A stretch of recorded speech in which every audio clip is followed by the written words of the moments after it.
ಶ್ರೀ ಗುರುಬಸವಲಿಂಗಾಯ ನಮಃ. ವಿಶ್ವಗುರು ಬಸವತಂದೆಯನ್ನ ಎನ್ನ ಹೃದಯದಲ್ಲಿ ಧ್ಯಾನಿಸುತ್ತಾ ಎಲ್ಲ ಶರಣಗಣಗಳಿಗೆ ಎನ್ನ ಮನಮಂದಿರದಲ್ಲಿ ಧ್ಯಾನಿಸುತ್ತಾ ನಾಡಿನ ಎಲ್ಲ ಪೂಜ್ಯರಲ್ಲಿಯೂ ತಮ್ಮೆಲ್ಲರ ದಿವ್ಯ ಚರಣಕ್ಕೆಯೂ ನನ್ನ ಅನಂತ ಶರಣಾರ್ಥಿಗಳು. ಕಾಣುವುದ ಕಂಡೆ ಪ್ರಭುದೇವರು ತಮ್ಮ ವಚನದೊಳಗೆ ಹಿಂದೆ ಹೇಳ್ತಾರೆ, ಕಡೆ ಕಾಣುವುದ ಕಂಡೆ ಕೇಳುವುದ ಕೇಳಿದೆ, ಮುಟ್ಟಬಾರದುದ ಮುಟ್ಟಿದವನು, ಅಸಾಧ್ಯವ ಸಾಧಿಸಿದವನು, ತಲೆಗಟ್ಟುವ ತಲೆಗಿಡಿದ ನೆಲೆಗಟ್ಟುವ ನಿರ್ಧರಿಸಿದ ಗುಹೇಶ್ವರ ನಿಮ್ಮ ಶರಣ ಅಜಗಣ್ಣನಿಗೆ ಶರಣು ಶರಣೆಂದು ಶುದ್ಧನಾದಿನಯ್ಯ. ನಿಮ್ಮ ಶರಣ ಅಜಗಣ್ಣನಿಗೆ ಶರಣು ಶರಣೆಂದು ಶುದ್ಧನಾದಿನಯ್ಯ. ಒಬ್ಬ ಮಹಾಜ್ಞಾನಿ ಅಲ್ಲಮ ಪ್ರಭುದೇವ ಅಜಗಣ್ಣನ ನಿಲುವು ಏನಿತ್ತು ಅದನ್ನು ಅರ್ಥ ಮಾಡಿಕೊಂಡು ಆತನನ್ನ ಹೀಗೆ ವಂದಿಸ್ತಾ ಇದ್ದ. ಅಜಗಣ್ಣನ ಯೋಗ ಹೆಂಗಿತ್ತು, ಅಜಗಣ್ಣನ ಐಕ್ಯಸ್ಥಿತಿ ಹೆಂಗಿತ್ತು, ಇದನ್ನ ಅರ್ಥ ಮಾಡಿಕೊಂಡು ಅರಿತು ಆತನ ದಿವ್ಯ ಪಾದಗಳಿಗೆ ಶರಣು ಹೇಳಿ ನಾನು ಬದುಕಿದ್ದೇನೆ ಅಂತ ಹೇಳ್ತಾ ಇದ್ದಾನ ಅಲ್ಲಮ ಪ್ರಭುದೇವ. ಇಂಥ ಶರಣ ಅಜಗಣ್ಣ. ಅಜಗಣ್ಣ 12ನೇ ಶತಮಾನದ ಶರಣರೊಳಗೆ ಒಬ್ಬ ವಿಶೇಷವಾಗಿರ್ತಕ್ಕಂತಹ ಶರಣ. ತನ್ನ ಐಕ್ಯಸ್ಥಿತಿಯಿಂದ ಎಲ್ಲ ಶರಣರ ಗುಣನಿಗೆ ಪಾತ್ರನಾಗಿರ್ತಕ್ಕಂಥ ಎಲ್ಲರೂ ಆತನ ಗುಣಗಾನ ಮಾಡಿದರು. ಐಕ್ಯಸ್ಥಳವು ಅಜಗಣ್ಣಂಗಾಯಿತು ಅಂತ ಶರಣರು ಹೇಳ್ತಿದ್ರು. ಐಕ್ಯಸ್ಥಳ ದೊರಕೊಂಡುದು ಅಜಗಣ್ಣನಿಗೆ ಅಂತ ಹೇಳ್ತಾರೆ. ಎಲ್ಲ ಶರಣರ ಹಾಡು ಹೊಗಳಿರ್ತದ. ನಾವು ಶರಣ ಚಿಂತನೆಯೊಳಗ 6 ಸ್ಥಳಗಳನ್ನ ನೋಡುತ್ತೇವೆ. ಭಕ್ತ ಸ್ಥಳ, ಮಹೇಶ್ವರ ಸ್ಥಳ, ಪ್ರಸಾದಿ ಸ್ಥಳ, ಪ್ರಾಣಲಿಂಗಿ ಸ್ಥಳ, ಶರಣ ಸ್ಥಳ ಮತ್ತು ಐಕ್ಯ ಸ್ಥಳ. ಒಂದೊಂದು ಸ್ಥಳಕ್ಕ ಒಬ್ಬೊಬ್ಬ ಶರಣರು ವಿಶಿಷ್ಟರೇ.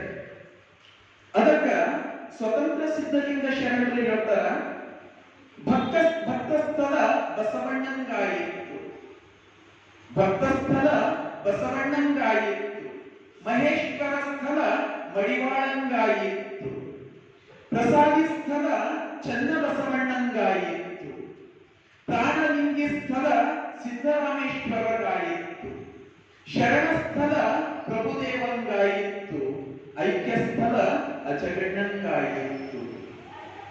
ಎಲ್ಲ ಶರಣರು ಹೇಳುವುದು ಐಕ್ಯ ಸ್ಥಳಕ್ಕೆ ಅಜಗಣ್ಣನೊಬ್ಬನೇ ಸೂಕ್ತ ಅಂತ ಶರಣ, ಮಹಾಶರಣ ಅಂತ.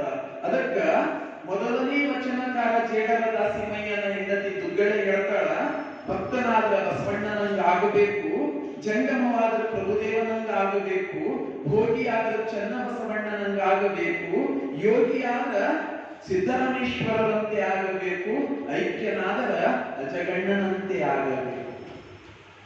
ಎಂತಹ ಐಕ್ಯ ಸ್ಥಿತಿ ಅಜಗಣ್ಣ ತಂದೆಯದು. ಲಿಂಗ ಪೂಜೆಯಲ್ಲಿ ನಿರತನಾಗಿದ್ದುಕೊಂಡು ಪ್ರಾಣವನ್ನ ಲಿಂಗಕ್ಕೆ ಏರಿಸುವ ಒಂದು ತತ್ವ ಆತನದು. ಆತ ನಿಜವಾಗ್ಲೂ ಐಕ್ಯ ಸ್ಥಳವನ್ನ ಒಳಗೊಂಡಾತ ಅಜಗಣ್ಣ.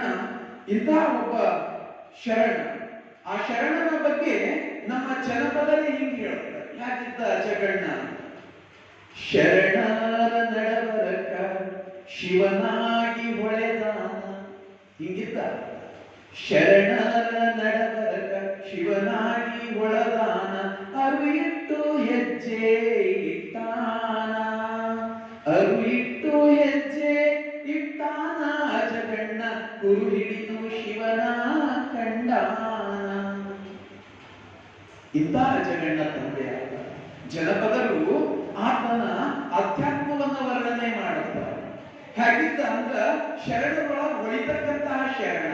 ಆತ ತನ್ನ ಅರಿವಿನ ಕುರುವನ್ನ ಹಿಡಿದು ದೇವರನ್ನ ಕಂಡಾತ, ನಿಜವಾದ ಐಕ್ಯ ಸ್ಥಿತಿಯನ್ನ ಕಂಡಾತ ಅಜಗಣ್ಣ. ಇಂತಹ ಶರಣ ಇದ್ದ ಅಜಗಣ್ಣ ತಂದೆ. ಆತನ ಅನುಭವದ ಎತ್ತರ ಬಹಳ ದೊಡ್ಡದು. ಹೇಗಿದ್ದ ಅಜಗಣ್ಣ ಅಂದ್ರ ತಂಗಿನೇ ಹೇಳ್ತಾಳ. ಹೇಗಿದ್ದ ಅಜಗಣ್ಣ? ಮಹಾ ಸದ್ಭಕ್ತನು ಅಜಗಣ್ಣ, ಮಹಾ ಸದ್ಭಕ್ತನು ಅಜಗಣ್ಣ, ತತ್ವಜ್ಞಾನ ಅಜಗಣ್ಣ, ತತ್ವಮಯನು ಅಜಗಣ್ಣ, ಮಹಾಮಂತ್ರ ಮುಖೋದ್ಭಾತನಾದಾತನು ಅಜಗಣ್ಣ, ಮಹಾಲಿಂಗೈಕ್ಯನು ಅಜಗಣ್ಣ. ಎಂಥವನು ಅಜಗಣ್ಣ ಅಂತ ಉಪಮಾತೀತ ಅಜ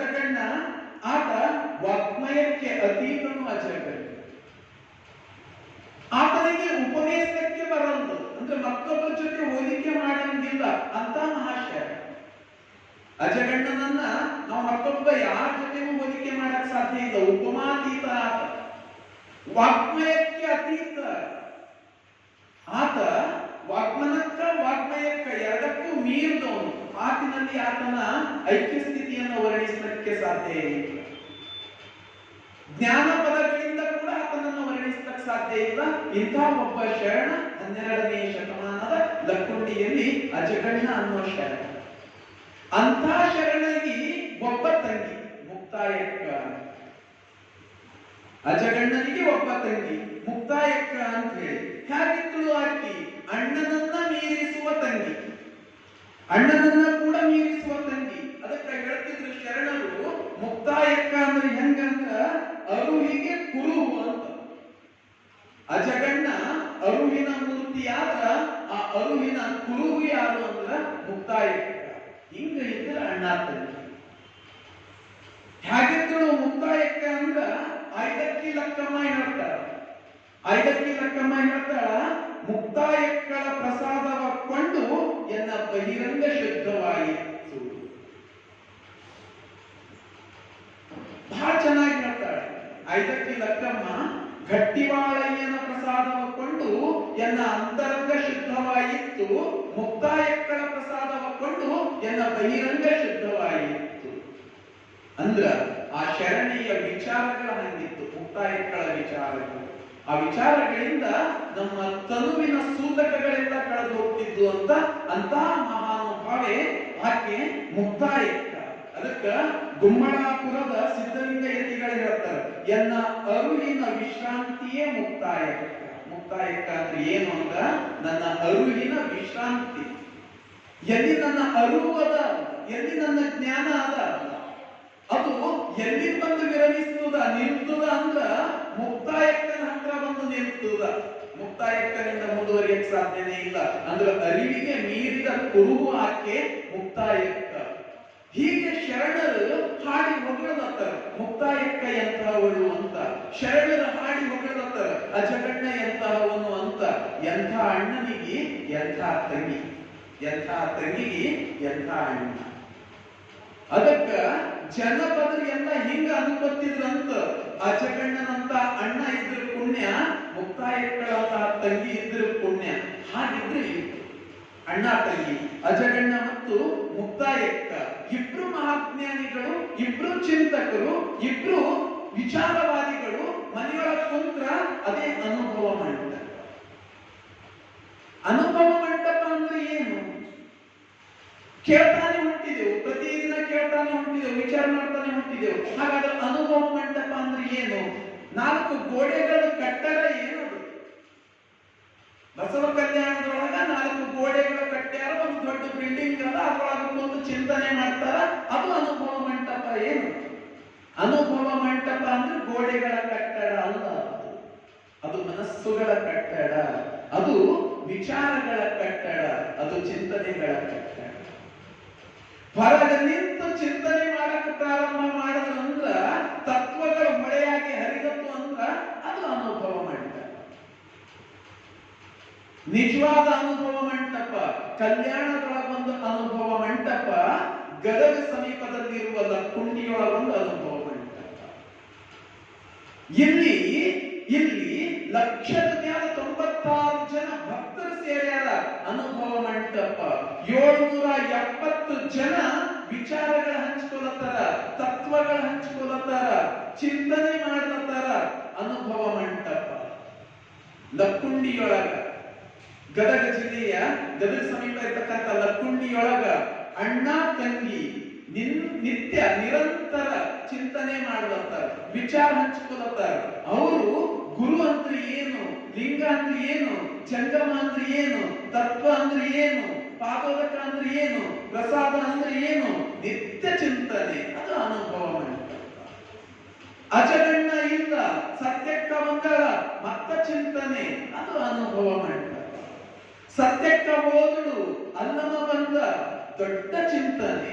ಬಹುಶಃ ನಮ್ಮ ಇತಿಹಾಸದೊಳಗೆ ಎಲ್ಲೂ ನಡೆದಿಲ್ಲ ಅಂತಹ ಅರಿವಿನ ಚಿಂತನೆ. ಅದು ಎಂಥ ಸಂದರ್ಭದಾಗ ಅಣ್ಣ ಇಲ್ಲ ಅನ್ನೋ ದುಃಖದೊಳಗ ತಂಗಿ ಆಕೆಯನ್ನ ಸಂತೈಸಕ್ಕೆ ಬಂದಿರತಕ್ಕಂತ ಪ್ರಭು ಇಬ್ಬರ ಮಧ್ಯದ ವಾದ, ವಾಗ್ವಾದ, ಚಿಂತನೆ, ತರ್ಕ, ಅದು ಅನುಭವ ಮಂಟಪ. ಹಿಂಗ ಇಲ್ಲಿ ಇಂಥ ಅನುಭವ ಮಂಟಪ ಬೆಳೆದ್ರ ಅಲ್ಲಿ ಅಂತ ಅನುಭವ ಮಂಟಪ. ಲಕ್ಕುಂಡಿಯೊಳಗೆ ಒಂದು ಅನುಭವ ಮಂಟಪವನ್ನ ಸೃಷ್ಟಿಯಾಗಿತ್ತು ಆ ಚಿಂತನೆಗಳೊಳಗ.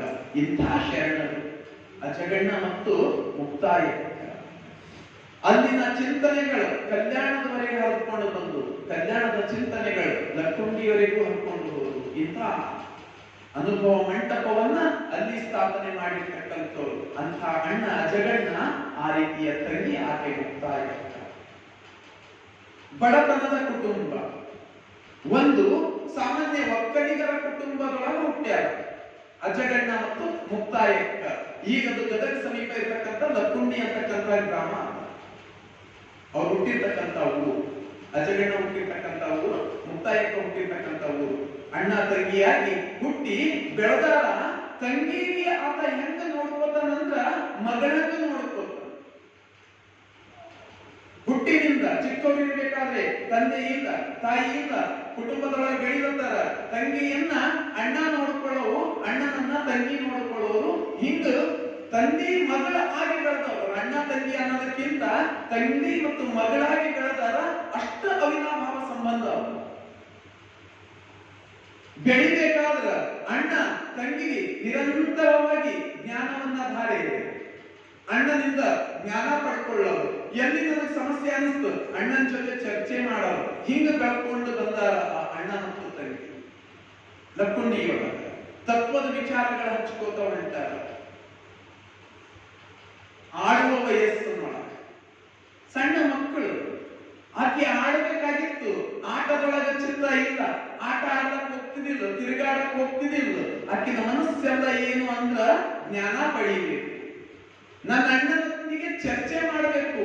ಇದೇ ಆಕೆಗೆ ಆಟ, ತತ್ವಗಳ ಜೊತೆಗೆ ಆಟ. ತತ್ವಗಳ ಸರಿನೇ ಆಟ ಆಡ್ತೀವಿ ಅಂತಕ್ಕಿ ಅಣ್ಣನ ಸರಿ ಮಾತಾಡೋದೇ ಒಂದು ಆಟ ಇದ್ದಂಗ ಆಕಿಗೆ ಅನಿಸ್ತಿತ್ತಂತ. ಈಗ ನಮ್ಮಲ್ಲಿ ಮಕ್ಕಳೆಲ್ಲ ಸ್ಕೂಲಿಂದ ಬರ್ತಿಕ್ಕೆ ಅನಿಸ್ತು ಯಾಕೆ ಪುಸ್ತಕ ಇಟ್ಟು ಹೊರಗೆ ಆಡ್ಲಕ್ ಹೋಗಬೇಕು ಅಂತ. ಮಕ್ಕಳ ತಲೆಗೆಲ್ಲ ಇತ್ತು. ಆ ಮಕ್ಕಳಿಗೊಂದು ಹುಮ್ಮಸ್ಸು, ಹೊರಗೆ ಆಟ ಆಡ್ಲಕ್ ನಾವು ಓಡ್ಬೇಕು, ಹೊರಗೆ ಆಡ್ಲಕ್ ಹೋಗ್ಬೇಕು. ಆಕಿಗೆ ಅನಿಸ್ತಿತ್ತಂತ ಯಾಕೆ ಮನೆ ಕೆಲಸ ಮಾಡ್ಕೊಂಡು ಅಣ್ಣನ ಸರಿನ ಚರ್ಚೆಗೆ ಹೋಗ್ತಾನೋ ಅಂತ. ಆ ಚರ್ಚೆ ಮಾಡೋದೇ ಒಂದು ಆಟ ಇದ್ದಂಗ. ಹಿಂಗ ಅಣ್ಣ ತಂಗಿ ಇಬ್ರು ಲಕ್ಕುಂಡಿಯೊಳಗ ಬೆಳಿಲತ್ತಾರ. ಒಬ್ರಿಗೊಬ್ರು ಪೂರಕವಾಗಿ ಬೆಳಿಲತ್ತಾರ, ಚರ್ಚೆ ಮಾಡ್ಕೊತ ಬೆಳಿಲತ್ತಾರ. ಅಣ್ಣನ ಅಕ್ಕರೆಯೊಳಗ ಮುಕ್ತಾಯಕ್ಕ ಬೆಳಿತಾ ನಡದ. ಆಗ ಅಣ್ಣ ಎಂಥವನು, ಬಹಳ ಮುಗ್ಧ ಸ್ವಭಾವ, ಬಹಳ ಮುಗ್ಧ ಆತ, ಬಹಳ ಸರಳ, ಬಹಳ ಶಾಂತ. ಯಾವತ್ತೂ ಯಾರಿಗೂ ಒಂದು ಮಾತಾಡದವನಲ್ಲ ಅವ. ನುಡಿದು ನೋಯಿಸದಾದ ಅಜಗಣ್ಣ. ಯಾರಿಗಾದ್ರೂ ಒಂದು ಗಟ್ಟಿ ಮಾತು ಆಡೇ ಗುಣ ಇಲ್ಲ. ಅಪ್ಪಿ ತಪ್ಪಿ ಯಾರಿಗಾದ್ರೂ ಗಟ್ಟಿ ಮಾತು ಆಡದ ಅಂತ 2 ದಿವಸ ಆತ ಮನುಷ್ಯರಾಗಿರ್ತಿದಿಲ್ಲ ಅಂತ. ಅಯ್ಯೋ ನನ್ನಿಂದ ಯಾರಿಗೋ ನೋವು ಮಾಡಿನಲ್ಲ ಅಂತ. ನುಡಿದು ನೋಯಿಸದಾದ ಅಜಗಣ್ಣ. ಇಂಥ ವ್ಯಕ್ತಿತ್ವ ಅಜಗಣ್ಣಂದಿತ್ತು. ಅದಕ್ಕೆ ಅವನಿಗೆ ಹಿಂಗ ಕರೀತಿದ್ರು ಶಬ್ದ ತೂಕದ ವ್ಯಕ್ತಿ. ಅಜಗಣ್ಣ ಅಂದ್ರೆ ಹೆಂಗ?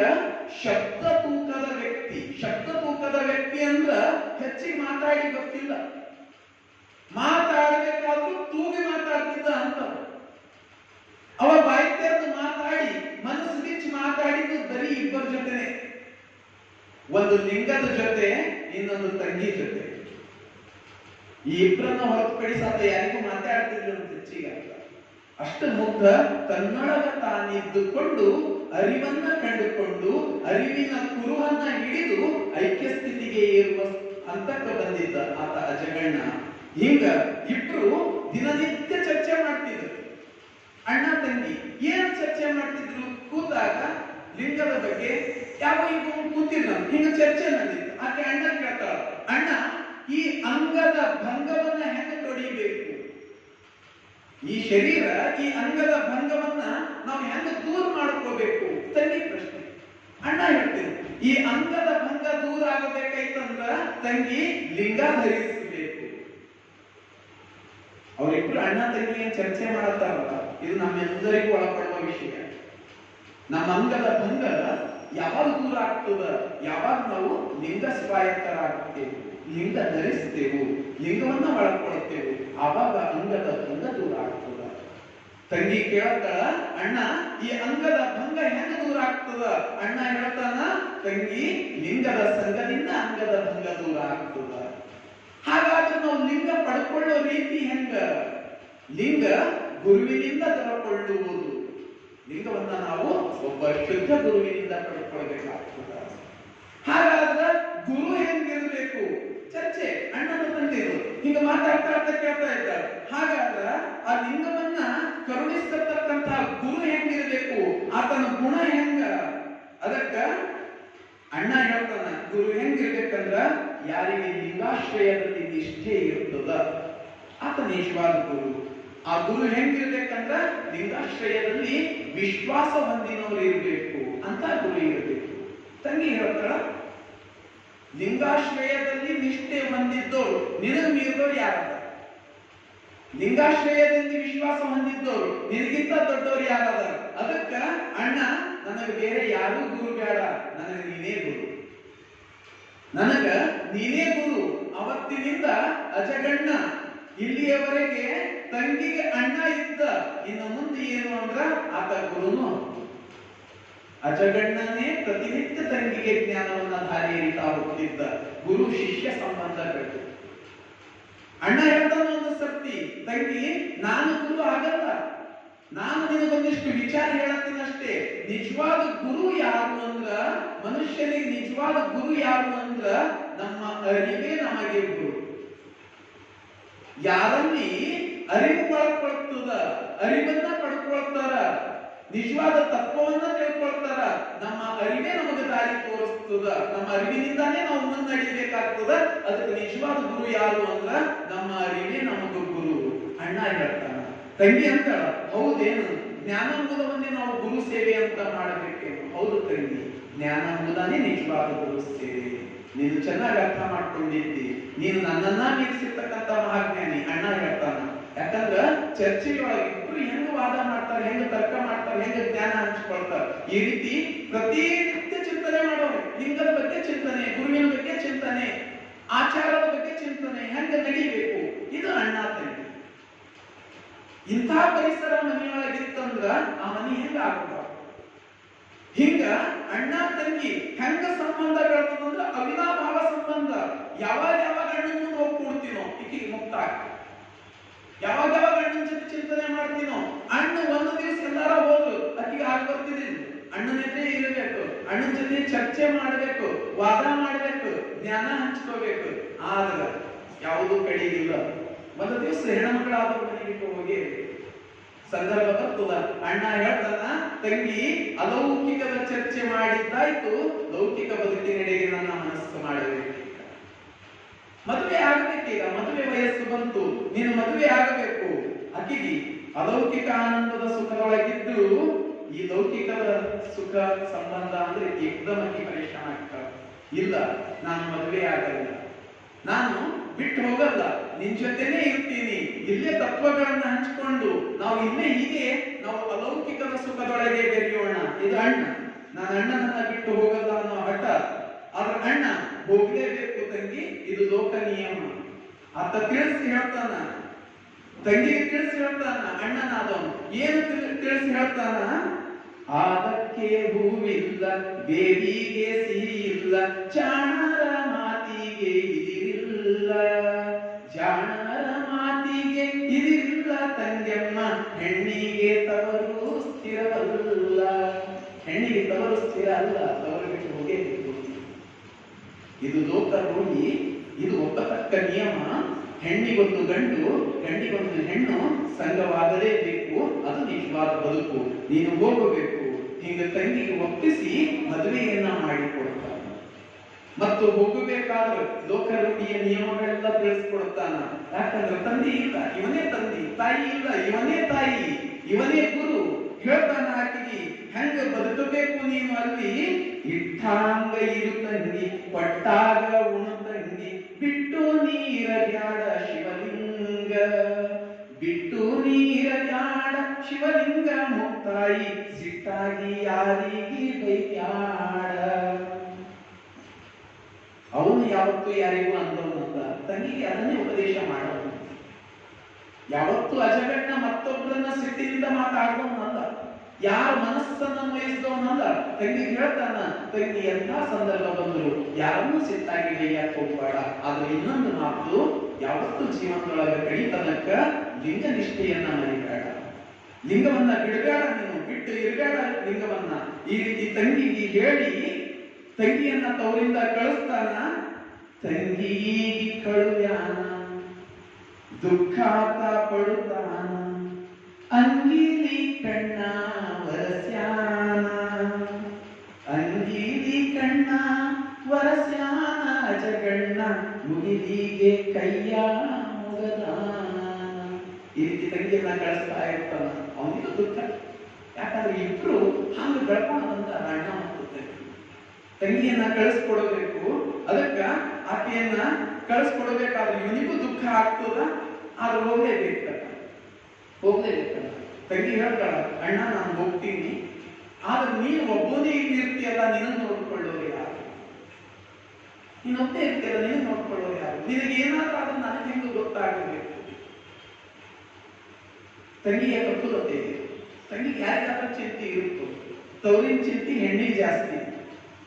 ಅದಕ್ಕಾಗಿ ಅಣ್ಣಗೆ ಕೇಳ್ತಾಳ, ನಿನ್ನ ನೋಡ್ಕೊಳ್ಳೋರು ಯಾರು? ನಿನಗೆ ಏನಾದ್ರೂ ಆದ್ರೆ ನನಗೆ ಹೆಂಗ ಗೊತ್ತಾಗಬೇಕು, ಏನು ಹೆಂಗ? ಆತ ಹೇಳ್ತಾನ, ನೀನು ಮಾಡುವ ಮೊಸರು ಗಟ್ಟಿ ಆಯ್ತು ಅಂದ್ರೆ ನನಗೆ ಹಾನಿಯಾಗ್ಯದ ಅಂತ ತಿಳ್ಕೊಳ್ಬೇಕು. ನೀನು ಕಟ್ಟಿದ ಜಡೆ ಬಿಚ್ಚುತ್ತಂದ್ರೆ ನನಗೆ ಹಾನಿಯಾಗ್ಯದ ಅಂತ ತಿಳ್ಕೊ.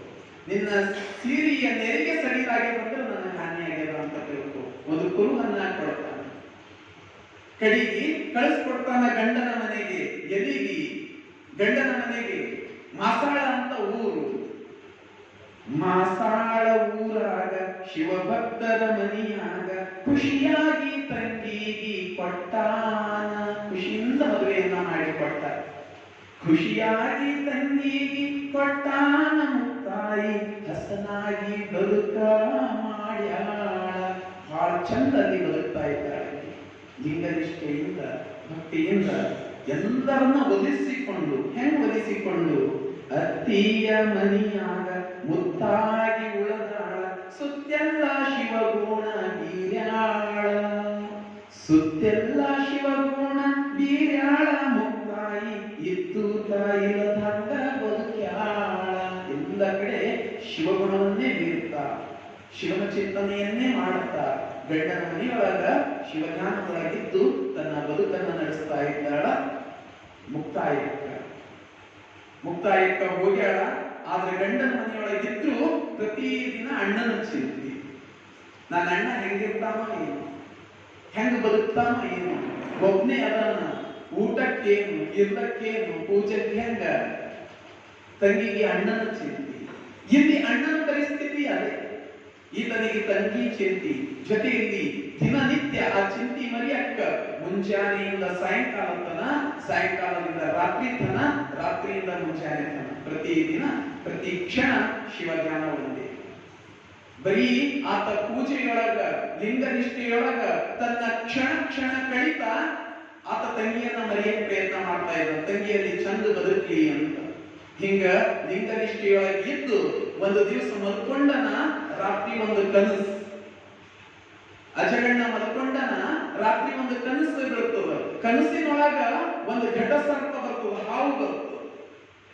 ಆತನ ಕನಸಿನೊಳಗ ಒಂದು ಹಾವು ಬಂದುದ. ಹಾವು ಬಂದು ಇವನ್ ಸುತ್ತ ಸುಳ್ದಾಡ್ಬರ್ತದ. ಬಂದು ಏನ್ ಮಾಡ್ಕೊಂಡ್ರೆ ಅದ್ರ ಹಣಿ ಮೇಲೆ, ಅದ್ರ ತಲೆ ಮೇಲೆ ಒಂದು ರತ್ನ. ಆ ರತ್ನವನ್ನ ತೆಗೆದಿಟ್ಟು ಅದ್ರ ಬೆಳಕಿನೊಳಗ ಆಹಾರ ಹುಡುಕಬೇಕು. ಈತನ ಕನಸಿನೊಳಗ ಒಂದು ಘಟನೆ ಇಲ್ಲ. ಅಜಗಣ್ಣನ ಕನಸಿನ ಒಂದು ಹಾವು ಬಂದದ. ಅದ್ರ ತಲೆ ಮೇಲೆ, ಅದ್ರ ಎಡೆ ಮೇಲೆ ಒಂದು ಮಣಿ ಅದ. ಫಣಿರತ್ನ ಅಂತ ಕರೀತಾರೆ, ರತ್ನ ಅದ. ಅದು ತನ್ನ ರತ್ನವನ್ನ ಕೆಳಗಿಟ್ಟು ಅದ್ರ ಬೆಳಕಿನೊಳಗ ಆಹಾರ ಹುಡುಕಬೇಕು. ಹಾಗ ಹುಡುಕಬೇಕಾದ್ರ ದೂರದಲ್ಲಿ ಎಲ್ಲೋ ಯಾರೋ ಲಿಂಗ ಪೂಜೆ ಮಾಡಿಕೊಳ್ಳೋ ಮಂತ್ರ ಆ ಹಾವಿಗೆ ಕೇಳಿಸ್ತು. ಮಂತ್ರ ಕೇಳಿದ ತಕ್ಷಣಕ್ಕ ಇಲ್ಲಿ ಯಾರೋ ಅದನ್ನ ಹೇಳಿ ತಕ್ಷಣಕ್ಕೆ ಮಣಿಯನ್ನ ಧರಿಸ್ಕೊಂಡು ಮಣಿ ಅದರೊಳಗೆ ಲೀನ ಆಗ್ತದ. ಆ ಹಾವು ಹೊರಟು ಹೋಗ್ತದ, ಮಾಯ ಆಗ್ತದ. ಕನಸು ಕಂಡು ಅಜಗಣ್ಣ ಎಚ್ಚರ ಆಗ್ತಾನ. ಏನೋ ಆಗ್ತು ವಿಚಾರ ಮಾಡ್ತಾನೆ. ಹಿಂಗ್ಯಾಕೆ ನನಗೆ ಕನಸು ಬಿತ್ತು ಇವತ್ತು? ಅಜಗಣ್ಣ ಯಾಕೆ ಹಿಂಗ ಕನಸು ಬಿತ್ತು ವಿಚಾರ ಮಾಡ್ತಾನ. ಒಂದು ಹಾವು ಬಂದದ, ಹಾವಿನ ತಲೆ ಮೇಲೆ ಒಂದು ಮಣಿ ಅದ, ಆ ಮಣಿಯನ್ನ ಇಟ್ಟದ, ಆ ಬೆಳಕಿನೊಳಗ ಆಹಾರ ಹುಡುಕಿ ಅದ, ಯಾರೋ ಬಂದಾರಂತ ತನ್ನ ಮಣಿಯನ್ನ ತನ್ನೊಳಗೆ ಮಾಯ ಮಾಡ್ಕೊಂಡುದ, ಅದೃಶ್ಯ ಮಾಡ್ಕೊಂಡುದ, ಹೊರಟು ಹೋಗ್ಯಾದ. ಏನಿದ್ರ ಅರ್ಥ? ಅಜಗಣ್ಣಗ ಅನಿಸ್ತು ಹಾವಿನಲ್ಲಿ ಮಣಿ ಅದ, ನಮ್ಮಲ್ಲೂ ಇದ್ದಿರ್ಬೇಕೇನು? ಹಾವಿನ ತಲೆ ಮೇಲೆ ಹೆಂಗ ರತ್ನ ಇರ್ತದ, ಮನುಷ್ಯನ ಎದೆ ಮೇಲೂ ಒಂದು ರತ್ನ ಇರ್ತದ, ಅದು ಇಷ್ಟಲಿಂಗ. ಅನ್ಕೊಂಡ ಪ್ರತಿ ಮನುಷ್ಯನಿಗೂ ಒಂದು ರತ್ನ ಅದ. ಹಾವಿಗೆ ಹೆಂಗ ರತ್ನ ಅದ, ಪ್ರತಿ ಮನುಷ್ಯನಿಗೂ ಒಂದು ರತ್ನ ಅದ. ನಮ್ಮ ರತ್ನ ಯಾವುದು ಅಂದ್ರ ಇಷ್ಟಲಿಂಗನೇ ನಮ್ಮ ರತ್ನ. ಹಾವು ಹೆಂಗ ತನ್ನ ಇಷ್ಟಲಿಂಗವನ್ನ ಗುಪ್ತವಾಗಿರ್ತದೆ, ಯಾರಿಗೆ ಕಾಣಲಾರದಂಗ ಒಂದು ಶಬ್ದ ಬಂದ ತಕ್ಷಣಕ್ಕೆ ಮುಚ್ಚಿಟ್ಕೊಳ್ತದ, ಗುಪ್ತವಾಗಿಟ್ಕೊಳ್ತದ. ಇವನಿಗೆ ಅನ್ನಿಸ್ತು ಇಷ್ಟಲಿಂಗನು ಹಂಗೆ ಅಮೂಲ್ಯವಾದ ರತ್ನ, ಅದು ಕಾಣಲು ಬಾರದು, ಗುಪ್ತವಾಗಿರಬೇಕು. ಅವತ್ತಿನಿಂದ ಅಜಗಣ್ಣ ಎಲ್ಲೂ ಬಾಹ್ಯವಾಗಿ ಪೂಜೆಗೆ ತೊಡಗಲ್ಲ. ಲಿಂಗ ಪೂಜೆ ಮನಸ್ಸಿನೊಳಗ, ಪ್ರಸಾದ ಮನಸ್ಸಿನೊಳಗ, ಎಲ್ಲ ಮನಸ್ಸಿನೊಳಗೆ ಆತ. ಇನ್ನು ನಾನು ಬಾಹ್ಯ ಪೂಜೆಯನ್ನ ಮಾಡುವುದಿಲ್ಲ, ಮನದೊಳಗೆ ಪೂಜೆ, ಮನದೊಳಗೆ ಮಂತ್ರ, ಮನದೊಳಗೆ ಧ್ಯಾನ, ಮನದೊಳಗೆ ತಪಸ್ಸು. ಹಿಂಗ ಈಗ ಆತನ ಪೂಜೆ ಸಾಗುತ್ತದ. ಇದಕ್ಕೆ ಗುಪ್ತ ಭಕ್ತಿ ಅಂತ ಕರೀತಾರೆ. ಎಂತೂ ಹೊರಗಡೆ ಮಂತ್ರ ಕೇಳಿಸಬಾರ್ದು. ಒಂದು ವ್ರತವನ್ನ ಹಿಡಿತಾನವ ಅವತ್ತು. ಏನು ವ್ರತ ಹಿಡಿತಾನಂದ್ರ, ನನ್ನ ಬಾಯಿಯಿಂದ ಶಿವಮಂತ್ರ ಹೊರಗ ಬಿದ್ದು ಮತ್ತೊಬ್ಬರ ಕಿವಿಗೆ ಕೇಳಬಾರ್ದು. ಆ ತಪ್ಪು ನನ್ನಿಂದ ನಡೀತಂದ್ರ ಅವತ್ತು ನನ್ನ ಪ್ರಾಣ ಲಿಂಗದಲ್ಲಿ ಐಕ್ಯ ಆಗಬೇಕು. ಇದು ಆತನ ವ್ರತ. ಇಂಥ ವ್ರತವನ್ನ ಹಿಡಿತಾನ ಅಜಗಣ್ಣ ತಂದೆ. ಅವತ್ತು ನಿಂದು ಎಲ್ಲೂ ಮಾತಾಡೋಲ್ಲ. ಆತ ಮಾತಾಡ್ತಿದ್ದಾನೆ ಇಬ್ಬರ ಜೊತೆ, ಒಂದು ಲಿಂಗದ ಜೊತೆ, ಇನ್ನೊಂದು ತಂಗಿ ಜೊತೆ. ತಂಗಿ ಇಲ್ಲ, ಕೊಟ್ಟ ಮನೆಗೆ ಹೋಗ್ಯಾಳ. ಲಿಂಗದ ಜೊತೆನೂ ಈಗ ಮಾತಾಡಂಗಿಲ್ಲ.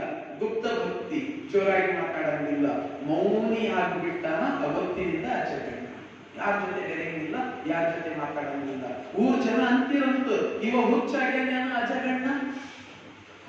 ಯಾರು ಮಾತಾಡಿ ಎಲ್ಲ ಕಡೆ ತಿರುಗಾಡೋ ಕೆಲಸ ಮಾಡೋರು ಏಕದಮ್ ಮಾತು ನಿಂದಿಸಿ ಹೋಗ್ಕೊಂಡು ಬಿಡ್ತಾರಲ್ಲ, ಜನ ಎಲ್ಲ ಅವ್ರಿಗೆ ವಿಚಿತ್ರ ಅನ್ನೋರೆ, ಇವ ಹುಚ್ಚಾಗ್ಯಾನ, ಏನೋ ಆಗ್ಯಾದ, ಮಾತೇ ಆಡಲ್ಲ.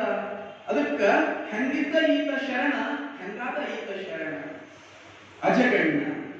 ಅಜಗಣ್ಣನೆಂಬವ ಅವನೆಂಥ ಶರಣ, ಅವ ಎಂಥ ಶರಣ?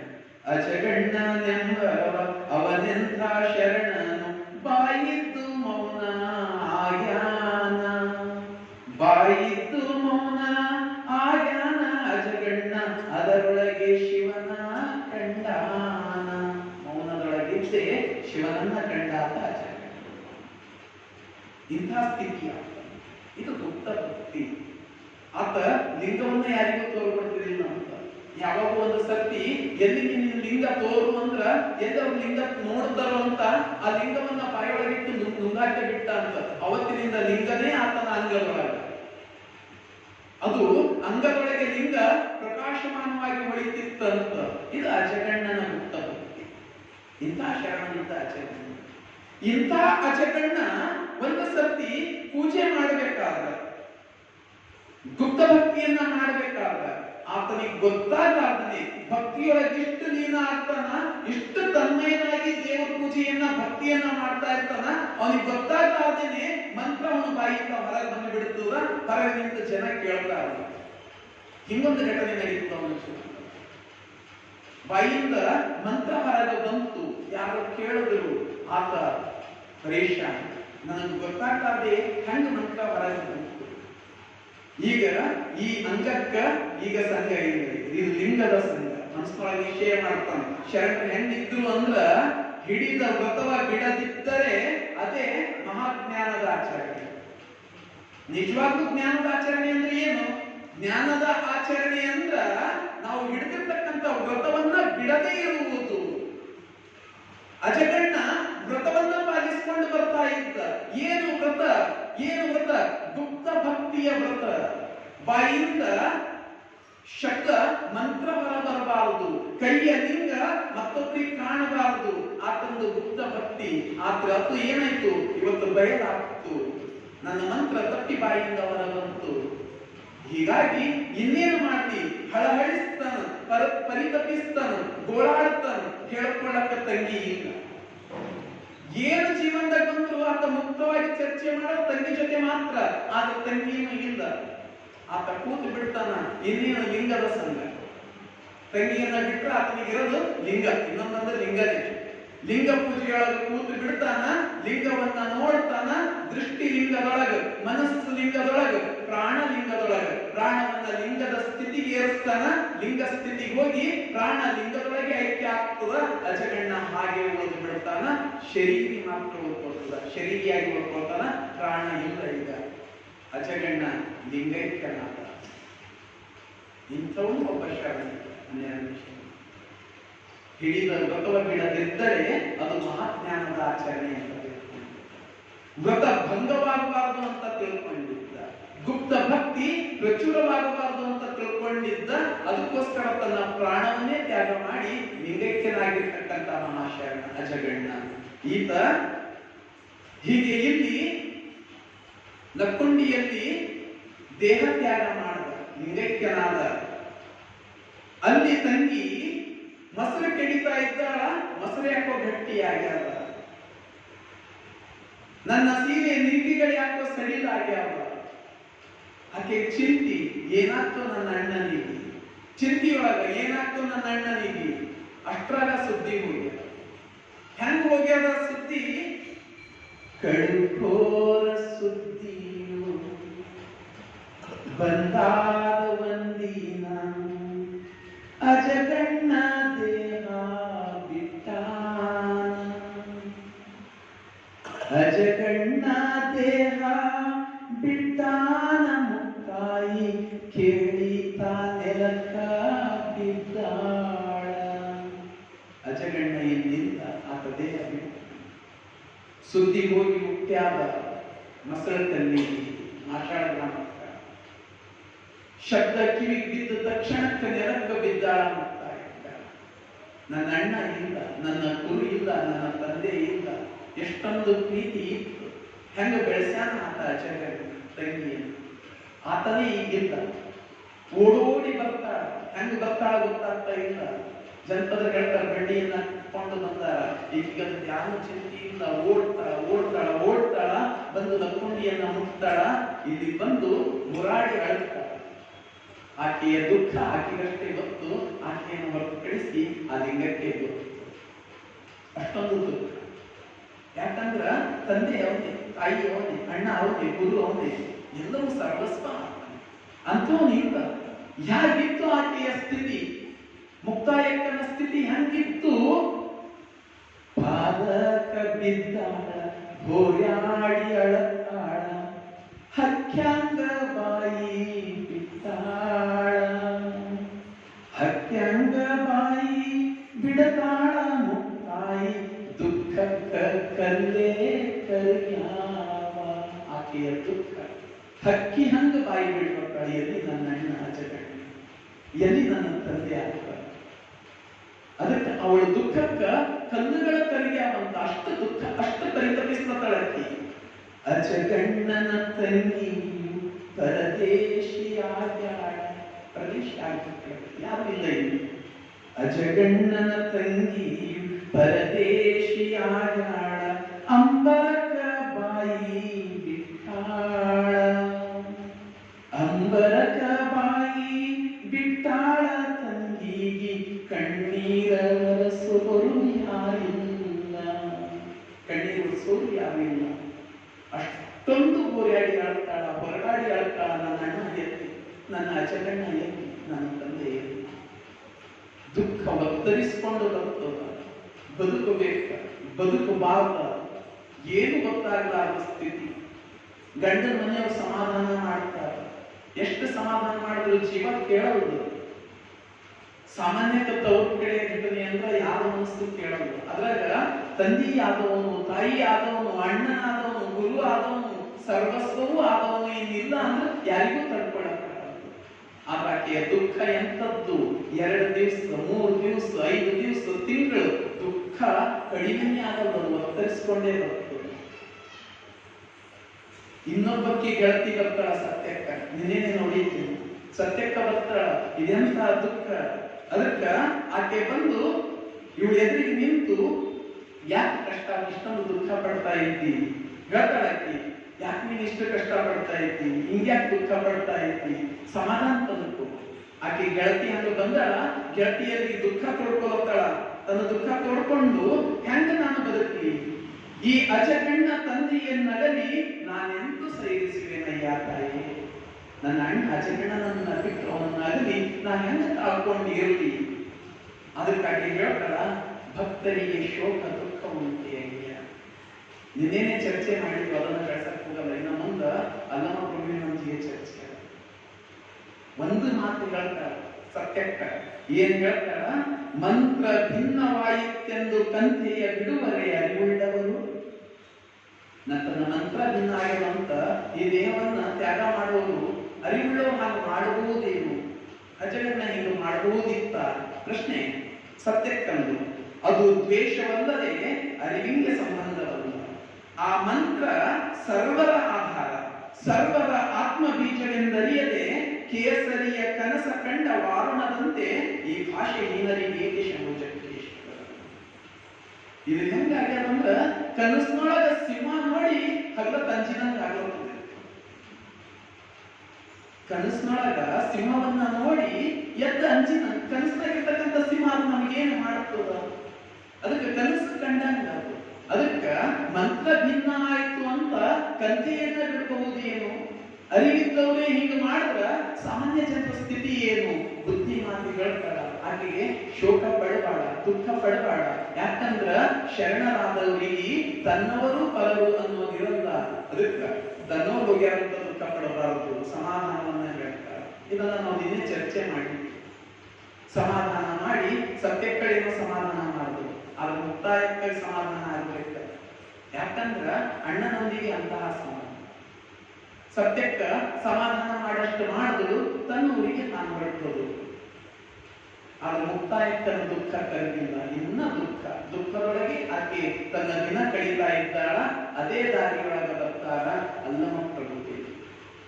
ಕಲ್ಯಾಣಕ್ಕ ಹೊಂಟಾರ, ಬರಬೇಕಾದ ದಾರಿಯೊಳಗ ಗೊತ್ತಾಗ್ತದ ಮಹಾಶರಣಿ ಒಬ್ಬಳು ಹೀಗೆ ತನ್ನ ಅಣ್ಣನ ಅಗಲುವಿಕೆಯಿಂದ ದುಃಖಿಸ್ತಳ. ತನ್ನೆಲ್ಲ ಕೆಲಸವನ್ನ ಬಿಟ್ಟು, ತನ್ನ ಎಲ್ಲ ಪೂಜೆಯನ್ನ ಬಿಟ್ಟು, ತನ್ನೆಲ್ಲ ವ್ರತವನ್ನ ಬಿಟ್ಟು, ಕಾಯಕ ಇಲ್ಲ ಏನು ಇಲ್ಲ ಎಲ್ಲವನ್ನ ಬಿಟ್ಟು ನಿರಂತರ ಚಿಂತೆಯೊಳಗದ, ನಿತ್ಯ ಚಿಂತೆಯಲ್ಲಿ ಇಟ್ಕೊಳ್ಳು. ಅವಳಿಗೆ ನಾನು ಸಮಾಧಾನ ಮಾಡಬೇಕು. ಅಲ್ಲಮ ಪ್ರಭುಗಳು ಬಂದ್ರು ಮುಕ್ತಾಯಕ್ಕನ ಹತ್ತಕ್ಕ. ಮುಕ್ತಾಯಕ್ಕ ದುಃಖಿಸ್ತಳ. ಅವ್ರು ನಿಂತು ನೋಡ್ತಾರ, ಮುಕ್ತಾಯಕ್ಕ ದುಃಖಿಸ್ತಳ. ಹೇಳ್ತಾಳಾಕಿ ಎಷ್ಟು ದುಃಖ ಉಂಟದಾಕಿಗೆ, ಎನ್ನ ಕಣ್ಣ ಕಟ್ಟಿ ಕನ್ನಡಿಯ ತೋರಿತ್ತು ಅಜಗಣ್ಣ ನಿನ್ನ ಯೋಗ. ಅಜಗಣ್ಣ ನಿನ್ನ ಯೋಗ ಎಂಥದ್ದು, ಎಂಥ ಯೋಗ ಅಂದ್ರ ನನಗ ನಿಜದ ನಿಲುವನ್ನ ತೋರಿದಿ. ಆದ್ರೆ ಹೆಂಗ ತೋರಿದಿ ಅಂದ್ರೆ ಎನ್ನ ಕಣ್ಣ ಕಟ್ಟಿ ಕನ್ನಡಿಯ ತೋರಿತ್ತು. ಕನ್ನಡಿಯೊಳಗ ನೋಡದೆ ಅಂದ್ರ ಯಾವಾಗಲೂ ಏನಾಗ್ತದೆ, ನಮ್ಮ ನಿಲುವು ಏನದ ಗೊತ್ತ, ನಮ್ಮ ಪ್ರತಿಬಿಂಬ ಅಲ್ಲಿ ಕಂಡು ಬರುತ್ತೆ.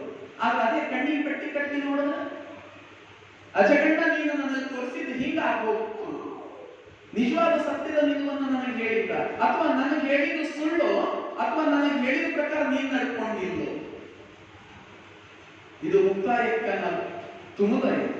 ಅದಕ್ಕ ಹೆಂಗಿತ್ತು ನಿನ್ನ ಯೋಗ ಅಂತ ಎನ್ನ ಕಣ್ಣ ಕಟ್ಟಿ ಕನ್ನಡಿಯ ತೋರಿತ್ತು ಅಜಗಣ್ಣ ನಿನ್ನ ಯೋಗ. ನಿಮ್ಮ ನುಡಿಗಳೆಲ್ಲವೂ ಪ್ರತಿಬಿಂಬಗಳಾದವು ಅಣ್ಣ. ನಿನ್ನ ಏನೇನು ಅವತ್ತು ನುಡಿದಿರಿ ಅವು ನನಗೆ ಪ್ರತಿಧ್ವನಿಸ್ತದ. ಪ್ರತಿದಿನ ನನಗೆ ಹೇಳಿದಿ, ಲಿಂಗ ಅಂದ್ರೆ ಏನು ಅಂತ ಹೇಳಿದಿ, ಯೋಗ ಅಂದ್ರೆ ಏನು ಅಂತ ಹೇಳಿದಿ, ಐಕ್ಯ ಅಂದ್ರೆ ಏನು ಅಂತ ಹೇಳಿದಿ. ಆದ್ರ ಹಂಗ ನೀವು ಉಳ್ಕೊಂಡಿಲ್ಲ. ಅದು ಮತ್ತೆ ಮಾರುವುದಿಲ್ಲತ್ತದ, ಪ್ರತಿಧ್ವನಿಸ್ತದ, ಪ್ರತಿಬಿಂಬಗಳಾಗಿ ನನಗೆ ಕಾಣಕತ್ತೇವ. ಅದಕ್ಕ ಕೊಡನೊಳಗಣ ಜ್ಯೋತಿಯ ಅಡಗಿಸಲರಿಯದೆ ನಿಗೆವರಿದಂತಾದೆಯ ಜಗಣ್ಣ ನಾನೆಂತೂ ಬದುಕುವೆನಣ್ಣ. ಒಂದು ಕೊಡಲಿರ್ತಕ್ಕಂಥ ಜ್ಯೋತಿಯನ್ನ ಅಡಗಿಸಲಿಕ್ಕಾಗಲಿಲ್ಲ ಏನು ನಿನಗ, ಅದನ್ನ ಅರಿಲಾರದೆ ನೀನು ಈ ರೀತಿ ನನ್ನನ್ನ ಬಿಟ್ಟು ಹೊರಟೋದಿಯಲ್ಲ, ನಾನು ಈಗ ಹೆಂಗ ಬದುಕ್ತೀನಿ, ನಾನೆಂತೂ ಬದುಕುವೆನಣ್ಣ. ಇದು ಆಕೆಯ ದುಗುಡ, ದುಃಖ. ಹೀಗೆ ಹೇಳ್ತಾ ಶೋಕಿಸ್ತಳ, ದುಃಖಿಸ್ತಳ, ಅಳ್ಳತ್ತಳ. ಅಲ್ಲಿ ಬಂದಾಗ ಅಲ್ಲಮ ಪ್ರಭುದೇವರು ನೋಡ್ತಾರ, ಕೂತಾಳ. ದುಃಖಿಸ್ಲತ್ತಾಳ. ಆಕೆ ಕುಂತು ದುಃಖಿಸೋದು ಅಲ್ಲವ ಪ್ರಭುದೇವ್ರ ಕಣ್ಣಿಗೆ ಹೆಂಗ ಕಾಣಿಸ್ತದಂದ್ರ ಅಣ್ಣನ ಶವ ಹಿಡ್ಕೊಂಡ ಅವನ ತಲೆ ತೊಡಿ ಮೇಲೆ ಇಟ್ಕೊಂಡೆ ಇನ್ನೂ ಕುಂತಾಳೇನೋ ಅಂದ. ಅಜಗಣ್ಣ ಸತ್ತು ತಿಂಗಳುಗಳಾದವು. ಆವತ್ತಿನಿಂದಲೂ ಇನ್ನ ದುಃಖದೊಳಗೆ, ಇನ್ನ ಚಿಂತೆಯೊಳಗೆ, ಇನ್ನ ಅಳದು, ಇನ್ನ ಶೋಕ. ಈಗೂ ಆಕೆ ನೋಡಿದ್ರೆ ಹೆಂಗ ಕಾಣಿಸ್ತಳ ಮುಕ್ತಾಯಕ್ಕ ಅಂದ್ರ ಅಣ್ಣನ ತಲೆ ತೊಡಿ ಮೇಲೆ ಇಟ್ಕೊಂಡಳೇನೋ, ಅಣ್ಣನಿಗಾಗಿ ಹಂಬಲಿಸ್ತೇಳೇನೋ, ದುಃಖ ಒತ್ತರಿಸಿಕೊಂಡು ಬಂದು ಅಳ್ಳತ್ತಾಳೇನೋ. ಅಲ್ಲಮ್ಮ ಪ್ರಭುವಿಗೆ ಹಾಗೆ ಕಾಣಿಸ್ತದ. ಪ್ರಭುಗಳು ಕೇಳ್ತಾರ, ಅಂಗೈಯೊಳಗೊಂದು ಅರಳದ ತಲೆ ಹಿಡಿದುಕೊಂಡಿದೆ. ಒಂದು ಅರಳಿದ ತಲೆ ಅಂಗೈಯೊಳಗೆ ಹಿಡ್ಕೊಂಡು ಲಾಪಿಸ್ತಿದೆ ಅಂತ. ಯಾರ ತಲೆ ಅದು? ಅರಳದ ತಲೆ. ಅರಳದ ಅಂದ್ರೆ ಅರಳಿದ ತಲೆ. ಅರಳಿದಂದ್ರೆ ಏನ್ ಅರ್ಥ? ಅರಳಿದಂದ್ರ ಜ್ಞಾನ ಪಡ್ಕೊಂಡಿದ್ದಂತ ಅರ್ಥ. ನಾವು ಹೂವು ಪೂರ್ಣ ಪ್ರಮಾಣದ ವಿಕಸಿತ ಆಯ್ತಂದ್ರೆ ಅರಳ್ಯದ ಅಂತೇವೆ. ಹೂವು ಅರಳ್ಯದಂತೇವ.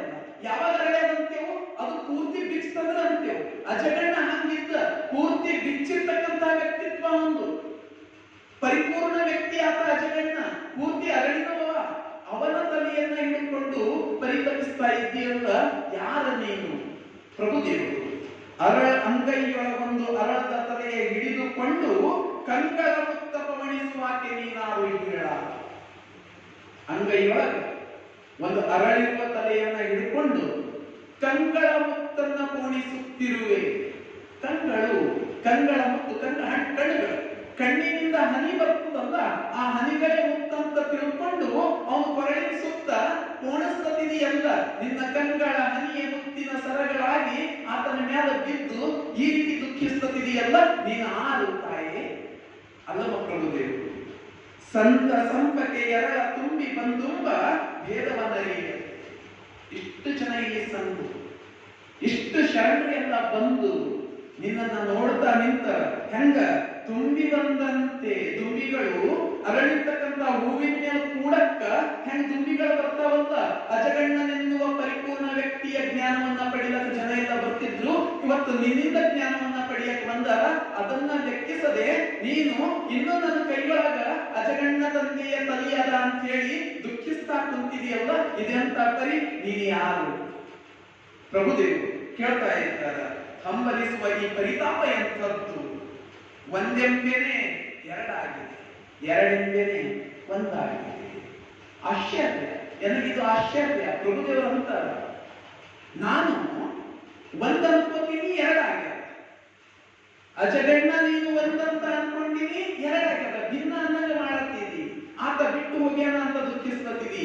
ಎರಡೆಂಬೆನೆ ಒಂದಾಗಿದೆ. ಆತ ಇವತ್ತು ಒಂದಾಗ್ಯಾನ. ಎಲ್ಲಿಂದ ಬಂದಿತ್ತು, ಎಲ್ಲಿ ಸೇರ್ಬೇಕಾಗಿತ್ತು ಅಲ್ಲಿ ಸೇರ್ಯಾನ. ಅಜಗಣ್ಣ ಅಂದ್ರೆ ಏನು? ನಿಜ ಭಾವದೊಳಗ ಐಕ್ಯ ಆತ, ಐಕ್ಯನೇ ಆಗ್ಯಾನ. ಎರಡಿಂದ ಈಗ ಎರಡು ಅಳಿದು ಒಂದಾದ ಸ್ಥಿತಿ ಅಜಗಣ್ಣಂದು. ಇಂಥ ಸ್ಥಿತಿಯೊಳಗ ನೀನು ಅಳ್ತೀಯಲ್ಲ. ಅರಿವಿನೊಳಗಣ ಮರವು ಇದೇನು ಹೇಳ. ನಿಮ್ಮ ಅರಿವನ್ನು ಒಳಗೊಂಡವಳು ಇವತ್ತು ಅದನ್ನ ಈ ಅರಿವಿನೊಳಗೊಂದು ಮರವು ಬಂತಂದ. ಇದೆಂತಹ ಮರವು ಎಂದು ಅರ್ಥ ಮಾಡ್ಕೋಬೇಕಾಗಿತ್ತು ನೀನು ಮುಕ್ತಾಯಕ್ಕ. ಅಜಗಣ್ಣ ಆತ ಎರಡತ್ತ ಇವತ್ತು ಒಂದಾಗ್ಯಾನ ಆತ, ಐಕ್ಯನಾಗ್ಯಾನ ಆತ. ಅದು ಬೆಳಗಿನೊಳಗೆ ಬೆಳಗು ಸೇರಿದ ಪರಿ. ಅಜಗಣ್ಣ ಹೋಗಿದ್ದು ಅದು ಸಾವಲ್ಲ ಆತ. ಶರಣರು ನಿತ್ಯ ಜೀವಂತರು. ಅವರಿಗೆ ಸಾವಿಲ್ಲ, ಶರಣರಿಗೆ ಸಾವಿಲ್ಲ. ಅದಕ್ಕೆ ಅಜಗಣ್ಣ ಒಂದಾಗ್ಯಾನಷ್ಟೇ. ಎರಡೆಂಬುದು ಒಂದಾಗಿದೆ. ಇದನ್ನ ಅರಿತು ಮರೆತು ದುಃಖಿಸುತ್ತಿದ್ದೀಯಲ್ಲ, ಇದೆಂತ ನಿನ್ನ ಪರಿ? ಪ್ರಭುದೇವರು ಪ್ರಶ್ನೆ. ಅದಕ್ಕ ಅರಿವಿನೊಳಗಣ ಮರವು ಇದೇನು ಹೇಳ. ದುಃಖವಿಲ್ಲದ ಅಕ್ಕೆ ಇಲ್ಲದ ಅನುತಾಪ ನಮ್ಮ ಗುಹೇಶ್ವರ ಲಿಂಗದಲ್ಲಿ ತೋರುತ್ತಿದೆ. ನೀನಾರೆಂಬುದು ಹೇಳ ಇದೆಯವು. ಯಾರು ನೀನು ಹೀಗೆ ದುಃಖಿಸ್ತಾ ಇದ್ದೀನಿ? ಅದು ಜ್ಞಾನಿಯ ತಲೆಯನ್ನ ಹಿಡಿದುಕೊಂಡು, ಅರಿವಿನ ತಲೆಯನ್ನ ಹಿಡಿದುಕೊಂಡು, ಪರಿಪೂರ್ಣ ಅರಳಿರುವ ತಲೆಯನ್ನ ಹಿಡಿದುಕೊಂಡು ಹೀಗೆ ದುಃಖಿಸ್ತಾ ಇದ್ದೀಯಲ್ಲ, ನೀನು ಯಾರು ತಾಯಿ? ಪ್ರಭುವಿಗೆ ಗೊತ್ತದ ಯಾರು ಅಂತ ಹೇಳಿ ದುಃಖ ಶಮನ ಮಾಡೋದಕ್ಕೆ ಕೇಳುವಲ್ಲಿ. ಗೊತ್ತಿಲ್ಲ ಅಂತ ಅನ್ನೋದಾತ ಆತ ಅಜಗಣ್ಣನನ್ನ ಈ ರೀತಿ ವರ್ಣನೆ ಮಾಡ್ತಿದ್ದಿಲ್ಲ. ಅಜಗಣ್ಣ ನೀನು ಯಾವ ತಲೆ ಹಿಡ್ಕೊಂಡಿದ್ದಿ? ಪರಿಪೂರ್ಣ ಅರಳಿಯುವ ತಲೆಯನ್ನ ಹಿಡ್ಕೊಂಡಿದ್ದಿ. ಈ ವರ್ಣನೆ ಮಾಡ್ತಾ ಇದ್ದವನು ಈ ಸಂದರ್ಭ ಗೊತ್ತದ. ಸಂದರ್ಭವನ್ನೆಲ್ಲ ಅರ್ಥಕೊಂಡೆ ಈಕೆಯ ದುಃಖವನ್ನ ಶಮನ ಮಾಡೋದಕ್ಕೆ ಬಂದ ಹೀಗೆ ಅಂತ ಪ್ರಶ್ನೆ ಮಾಡಿದ, ನೀನಾರು ತಾಯಿ? ಮುಕ್ತಾಯಕ್ಕ ಆರೆಂದು ಕುರುಹ ಬೆಸಗೊಳ್ಳಲು ಏನೆಂದು ಹೇಳುವೇನೆಯ? ಯಾರು ಅಂತ ನನ್ನ ಗುರುತನ್ನ ಕೇಳ್ತಾ ಇದೆಯಲ್ಲ, ನಾ ಯಾರಂತ ಹೇಳಿ ಹೇಳುವ ಸ್ಥಿತಿಯೊಳಗ ನಾನಿಲ್ಲ. ಆರೆಂದು ಕುರುಹ ಬೆಸಗೊಳ್ಳಲು ಏನೆಂದು ಹೇಳುವೆನಯ್ಯ? ಕಾಯದೊಳಗೆ ಮಾಯವಿಲ್ಲ, ಕರಿಯ ಬೆಸಬೊಂಬರೆ ಕುರುಹಿಲ್ಲ, ತಲೆ ಎಳೆದು ನಲೆಗೆಟ್ಟು ಬೆಳಗುವ ಜ್ಯೋತಿಯನ್ನ ಅಜಗಣ್ಣ ತಂದೆಯ ಬೆನ್ನ ಬಳಿ ಬಂದವಳಿಯ. ಯಾರು ತಲೆ ಎಳೆದು ನೆಲೆಗೆಟ್ಟು ಬೆಳಗುವ ಜ್ಯೋತಿ ಆಗ್ಯಾನಂದ ಅಜಗಣ್ಣ ತಂದೆ, ಆತನ ಬೆನ್ನಿಗೆ ಬಂದವಳು ನಾನು, ಇಲ್ಲ ಆತನ ತಂಗಿ ನಾನು. ನೀನು ಯಾರ ತಲೆಯನ್ನ ಅರಳದ ತಲೆ ಅಂತ ವರ್ಣನೆ ಮಾಡಿದ್ರಲ್ಲ, ಆ ಅರಳದ ತಲೆಯವನ ಬೆನ್ನಿಗೆ ಬಂದಳು ಆತನ ತಂಗಿ ನಾನು. ತನ್ನ ಗುರುತನ್ನ ಹಿಂಗೆ ಕಟ್ತಾ ಇದ್ದಾಳಂತ. ನಾನು ಮುಕ್ತಾಯಕ್ಕ, ನಾನು ಶರಣೆ, ನಾನು ಅವಳು ಇವಳು ಏನು ಹೇಳಿಲ್ಲ. ಅರಳದ ತಲೆಯವನ ತಂಗಿ, ಅಜ್ಞಾನಿಯ ತಂಗಿ ನಾನು, ಆತನ ಬೆನ್ನ ಬಳಿಯವಳು. ಅದಕ್ಕೆ ಅರ್ಧಮ ಪ್ರಭು ಅಂತನ. ಅಂತಹ ದಿವ್ಯ ತೇಜಸ್ಸಿನ ವ್ಯಕ್ತಿಯ ತಂಗಿನೇ ನೀನು. ಆಶ್ಚರ್ಯ ಅವನಿಗೆ, ಆಶ್ಚರ್ಯ ವ್ಯಕ್ತಪಡಿಸ್ತದನ್ನ ಆಕೆ ರೀತಿ. ಮುಟ್ಟಬಾರದು ಮುಟ್ಟಿದ ಹಾಗಿದ್ದ ಆತ, ಯಾರು ಮುಟ್ಟಕ್ಕಾಗಲಾರ್ದನ್ನ ಆತ ಮುಟ್ಟಿದವನು, ಅದನ್ನು ಅಜಗಣ್ಣ. ಯಾರಿಗೆ ಸಾಧ್ಯ ಆಗ್ತದೆ? ಲಿಂಗ ಪೂಜೆಯಲ್ಲಿ ನಿರತನಾಗಿದ್ದುಕೊಂಡು ತನ್ನ ಪ್ರಾಣವನ್ನ ಲಿಂಗದ ಮಟ್ಟಿಗೆ ಏರಿಸುವೈದು ಆ ಲಿಂಗದೊಳಗೆ ಐಕ್ಯ ಆಗ್ತಾನಲ್ಲ, ಯಾರಿಗೂ ಸಾಧ್ಯವಾದದ್ದು. ಮುಟ್ಟಬಾರದನ್ನ ಕೂಡ ಮುಟ್ಟಿರ್ತಕ್ಕಂಥವನು ಆತ. ಅಸಾಧ್ಯವ ಸಾಧಿಸಿದ ಆತ. ಹಾಗಿದ್ದ ಆತ ಅಜಗಣ್ಣ ಅಂತ ಅಸಾಧ್ಯವನ್ನ ಕೂಡ, ಸಾಧ್ಯ ಆಗೋದು ಯಾರಿಂದ ಆಗಬಾರದನ್ನ ಕೂಡ ಸಾಧಿಸಿ ತೋರಿಸಿರ್ತಕ್ಕಂಥವನು ಗುಹೇಶ್ವರ. ನಿಮ್ಮ ಶರಣ ಅಜಗಣ್ಣನಿಗೆ ಶರಣೆಂದು ಶುದ್ಧನ. ಗುಹೇಶ್ವರ ನಿಮ್ಮ ಶರಣ ಅಜಗಣ್ಣ ಎಂದು, ಆತನಿಗೆ ಶರಣೆಂದು ನಾನು ಶುದ್ಧ ಆಗಿದ್ದೇನೆ. ಹೀಗೆ ಗುಹೇಶ್ ಅಲ್ಲ ಮುಕ್ತಾಯಕ್ಕನಿಗೆ ಆಶ್ಚರ್ಯ. ಎದುರಿಗೆ ಬಂದವನು ಸ್ವಾಮಿ ಹಂಗ ಕಾಣ್ತಾನ, ಜಂಗಮನಂಗ ಕಾಣ್ತಾನ. ಯಾರು ಅಂತ ನನಗೆ ಗೊತ್ತಿಲ್ಲ, ನನಗೆ ಪರಿಚಯ ಇಲ್ಲ. ಆದ್ರೆ ನನ್ನ ಅಣ್ಣನ ವರ್ಣನೆ ಬಹಳ ಚಂದ ಮಾಡ್ತಾನ. ನನ್ನ ಅಣ್ಣ ಇವನಿಗೆ ಗೊತ್ತೇನು? ಆಕೆ ಆಶ್ಚರ್ಯಚಕಿತ ಆಗ್ತಾಳ. ಆಕೆ ಕೇಳ್ತಾಳ, ನೀನ್ ಯಾರು ಅಂತ. ಮುಕ್ತಾಯಕ್ಕ ಕೇಳ್ತಾಳ, ಸಚ್ಚಿದಾನಂದ ಸ್ವರೂಪವಾದ ತನ್ನ ಅಣ್ಣನ ಬಗ್ಗೆ ಹೇಳ್ತಾಳ. ನನ್ನ ಅಣ್ಣ ಹೆಂಗಿದ್ದ? ಅಜಗಣ್ಣ ಸಚ್ಚಿದಾನಂದ ಸ್ವರೂಪ. ಯಾವತ್ತಿಗೂ ಆತ ಚಿದಾನಂದ ಸ್ವರೂಪ, ಸಚ್ಚಿತ್ ಆನಂದ ಸ್ವರೂಪ. ಗುರು ಲಿಂಗ ಜಂಗಮದೊಳಗೆ ಒಂದಾಗಿ ಆತ ಅಧ್ಯಾತ್ಮದ ನಿಲುವಿಗೆ ಏರಿ ಸಚ್ಚಿತ್ತ ಆನಂದವನ್ನ ಪಡ್ಕೊಂಡಿರ್ತಕ್ಕಂಥ ಸ್ವರೂಪ. ಅಂತವನು ಅಜಗಣ್ಣ ತಂದೆ. ವಾಗ್ಮನಕ್ಕೆ ಅಗೋಚರವಾದವನು, ಮಾತಿಗೂ ಮನಸ್ಸಿಗೂ ಕಾಣಲಾದಂತವನು ವಾಗ್ಮನ. ವಾಗ್ಮನ ಮಾತು ಮತ್ತು ಮನಸ್ಸಿಗೆ ಅಗೋಚರನಾದ ಅಜಗಣ್ಣ. ಜ್ಞಾನ ಕ್ರಿಯೆಯನ್ನೊಳಕೊಂಡು ನಿಂದ ಜಂಗಮವೇ ಅಂಗಪ್ರಾಣವಾದ ಶರಣರನ್ನೊಳಕೊಂಡ ಚಿದ್ಘನದೊಳಗೆ ಅವಿರಳೈಕ್ಯನಾದವನು ಅಜಗಣ್ಣ. ಹೆಂಗಿದ್ದ ಆತ ಅಂದ ಜ್ಞಾನ ಕ್ರಿಯೆಯನ್ನ ಒಳಗೊಂಡ. ಜ್ಞಾನ ಅಂದ್ರೆ ಅರಿವು, ಕ್ರಿಯೆ ಅಂದ್ರೆ ಆಚಾರ. ಅರಿವು ಮತ್ತು ಆಚಾರವನ್ನ ಒಳಕೊಂಡು ನಿಂದಿರ್ತಕ್ಕಂಥವನು. ಜಂಗಮವೇ ಅಂಗಪ್ರಾಣ ಅಂತ ತಿಳ್ಕೊಂಡಿರ್ತಕ್ಕಂಥ ಶರಣರನ್ನ ಒಳಕೊಂಡು ಆ ಚಿದ್ಘನದೊಳಗೆ ಒಂದಾದವನು.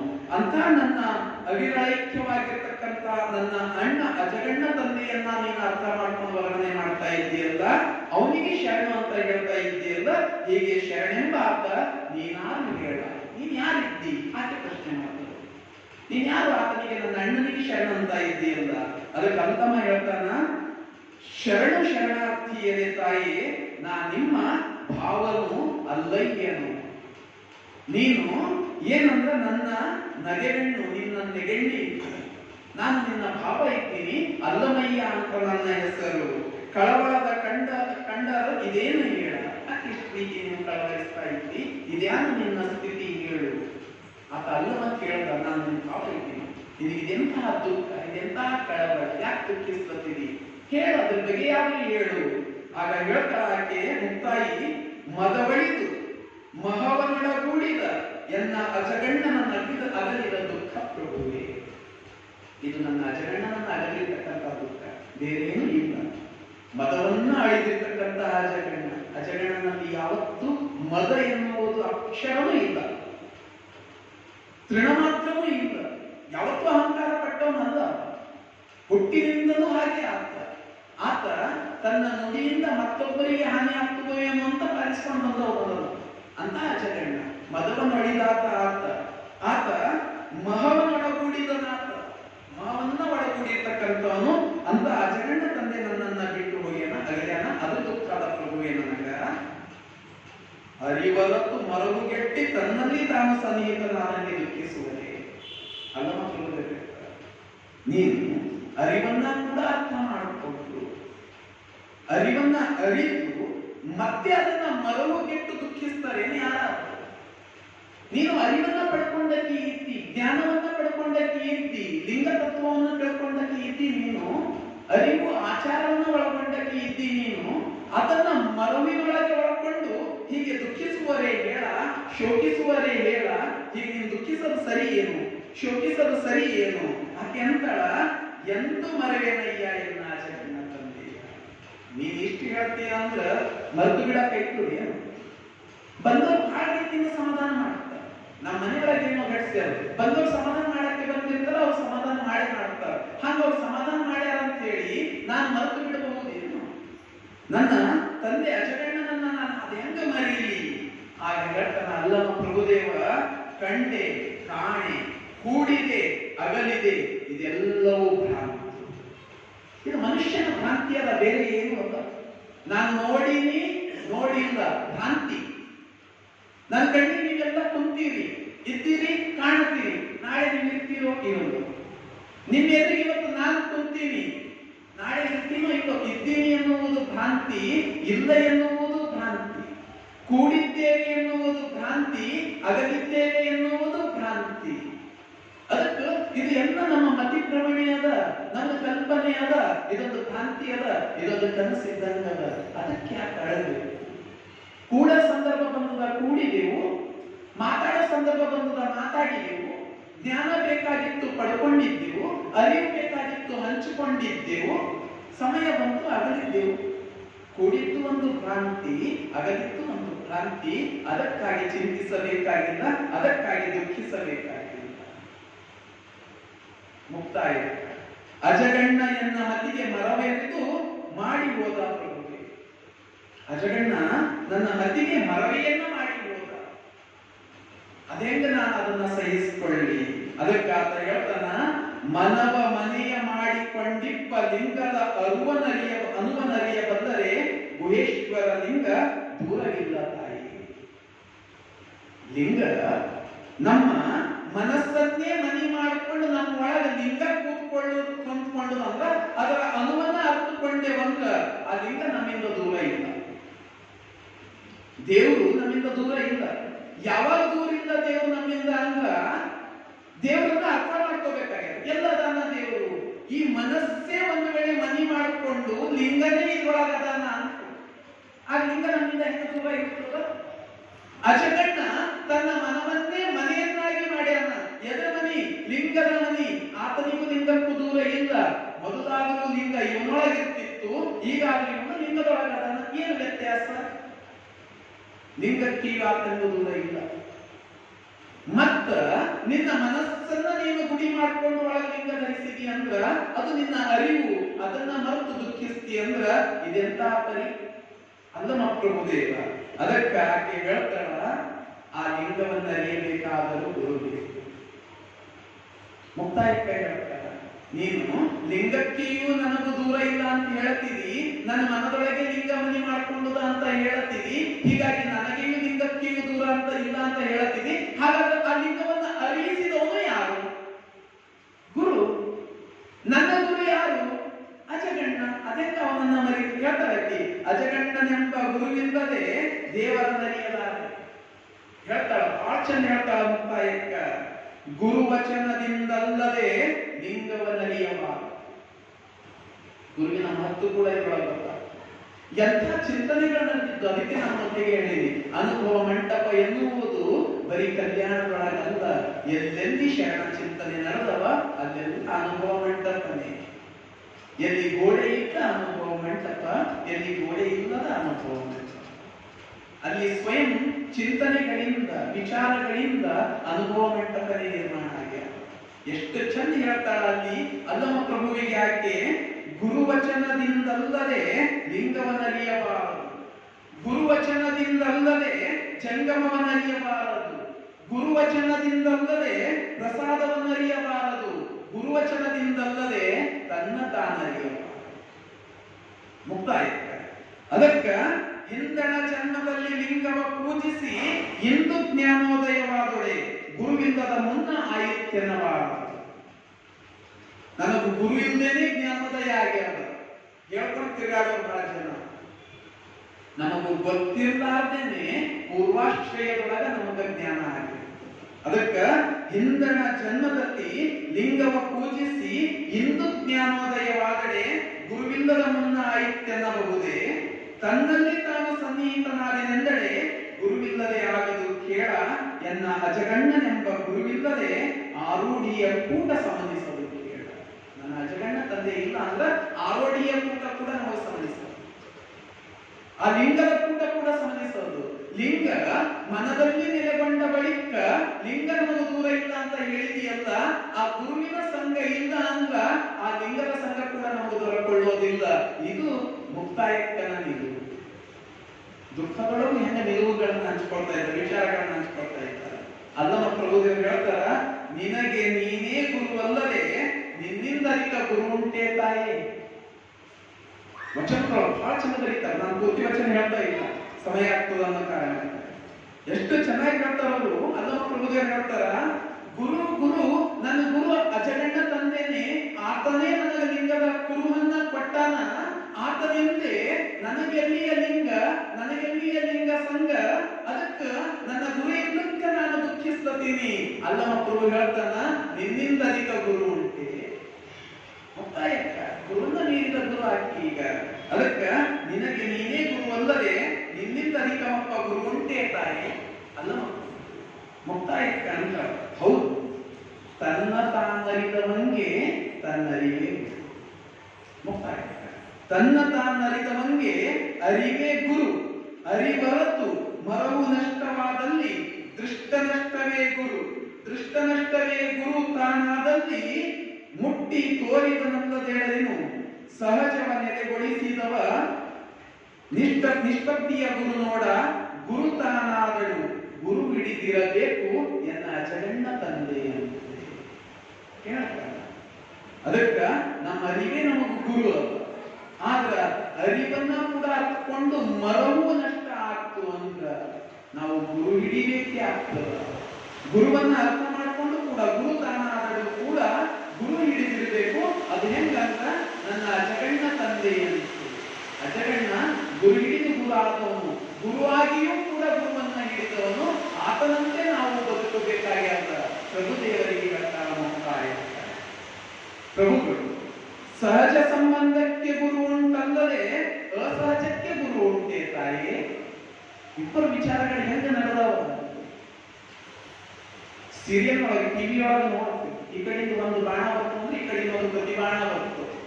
ಒಂದಕ್ಕೊಂದು ಬಾಣಗಳ ತಿಕ್ಕಾಡಿ ಪ್ರಕಾಶ ಉಂಟಾಗ್ತದೆ. ಟಿವಿ ಒಳಗೆ ಬಹಳ ಚಂದ ತೋರಿಸ್ತಾರೆ. ಈ ಕಡೆಯಿಂದ ಒಂದು ಶತ್ರುಗಳ ಬಾಣ, ಈ ಕಡೆಯಿಂದ ಒಂದು ಶತ್ರುಗಳ ಬಾಣ. ಬಾಣಕ್ಕೆ ಬಾಣ ಕೂಡಿದಾಗ ಕಿಡಿಯ ಉತ್ಪತ್ತಿ. ಮುಕ್ತಾಯಕ್ಕನ ಚಿಂತನೆ, ಅಲ್ಲಮ ಪ್ರಭುವಿನ ಚಿಂತನೆ, ಚಿಂತನೆಗಳ ಘರ್ಷಣೆ ಒಳಗೊಂದು ಹೊಸ ಬೆಳಕು. ಅದು ನಮ್ಮೆಲ್ಲರಿಗೂ ದಾರಿ. ಆ ಬೆಳಕಿನೊಳಗ ನಾವು ನಡೀಬೇಕಾಗ್ಯದ. ಅದಕ್ಕ ಪ್ರಭುದೇವರು ಹೇಳ್ತಾರ, ಸಹಜ ಸಂಬಂಧಕ್ಕೆ ಗುರು ಉಂಟು, ಅಸಹಜ ಸಂಬಂಧಕ್ಕೆ ಗುರು ಉಂಟು ಹೇಳತಾಯಿ ಪ್ರಭು. ಅದಕ್ಕ ಮುಕ್ತಾಯಕ್ಕ ನೆರೆಯರಿತು ಮರೆಯಬಲ್ಲದೆ ಎನ್ನ ಅಜಗಣ್ಣನಂತೆ ಶಬ್ದ ಮುಕ್ತನಾಗಿರಬೇಕಲ್ಲದೆ ಶಬ್ದ ಸಂದಣಿಯ ಮಾತು ಸೈವನ್ನು ನೋಡ. ಬಾಯಿಂದ ಹೇಳ್ಬೋದು ಯಾರ, ಬಾಯಿಂದ ಯಾರಾದ್ರೂ ತತ್ವಗಳು ಹೇಳ್ಬೋದು, ಚಿಂತನೆಗಳು ಹೇಳ್ಬೋದು.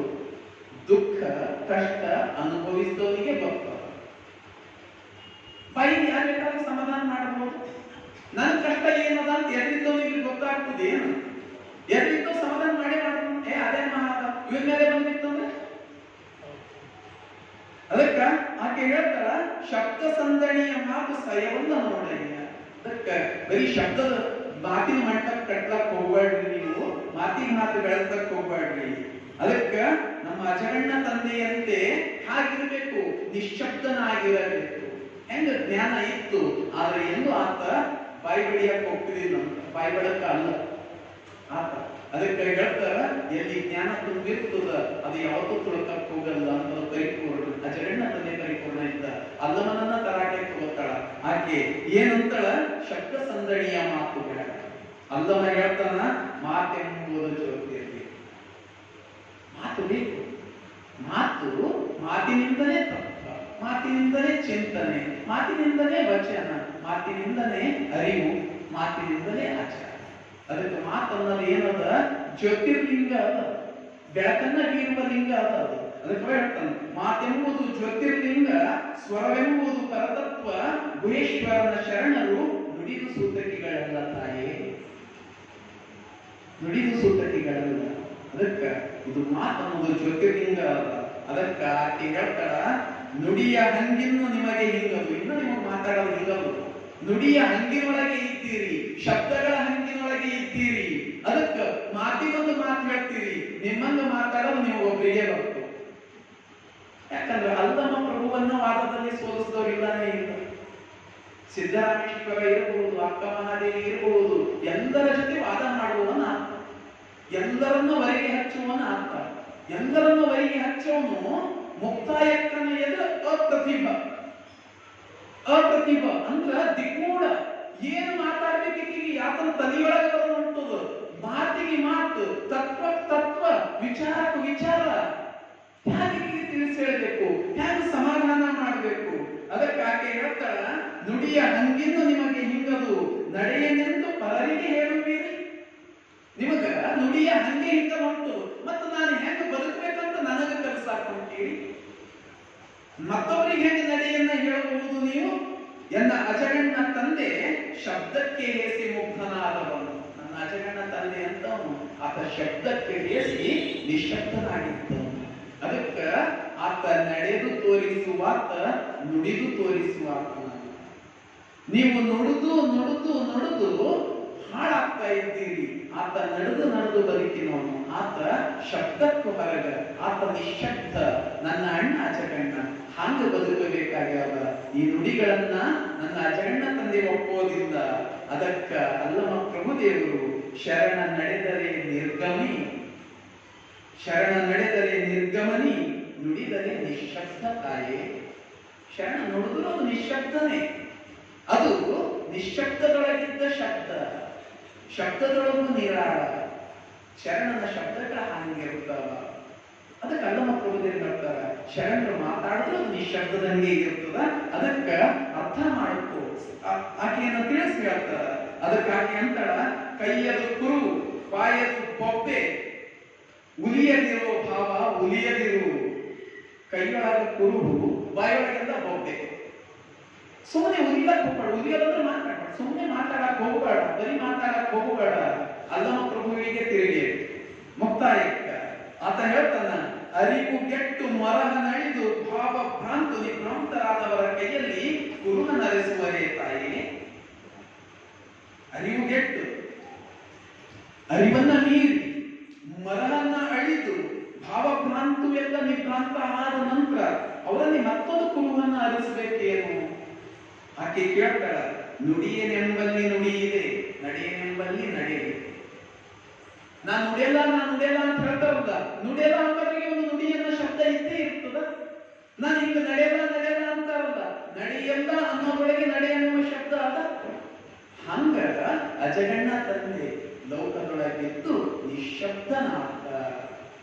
ಆತ ಹೆಂಗ ನುಡಿ ಇಲ್ಲದರೊಳಗಿನ ನುಡಿ, ನಡೆ ಇಲ್ಲದರೊಳಗಿನ ನಡೆ. ಆತ ನಿಶಬ್ದನಾಗಿದ್ದರೂ ಕೂಡ ಜ್ಞಾನ.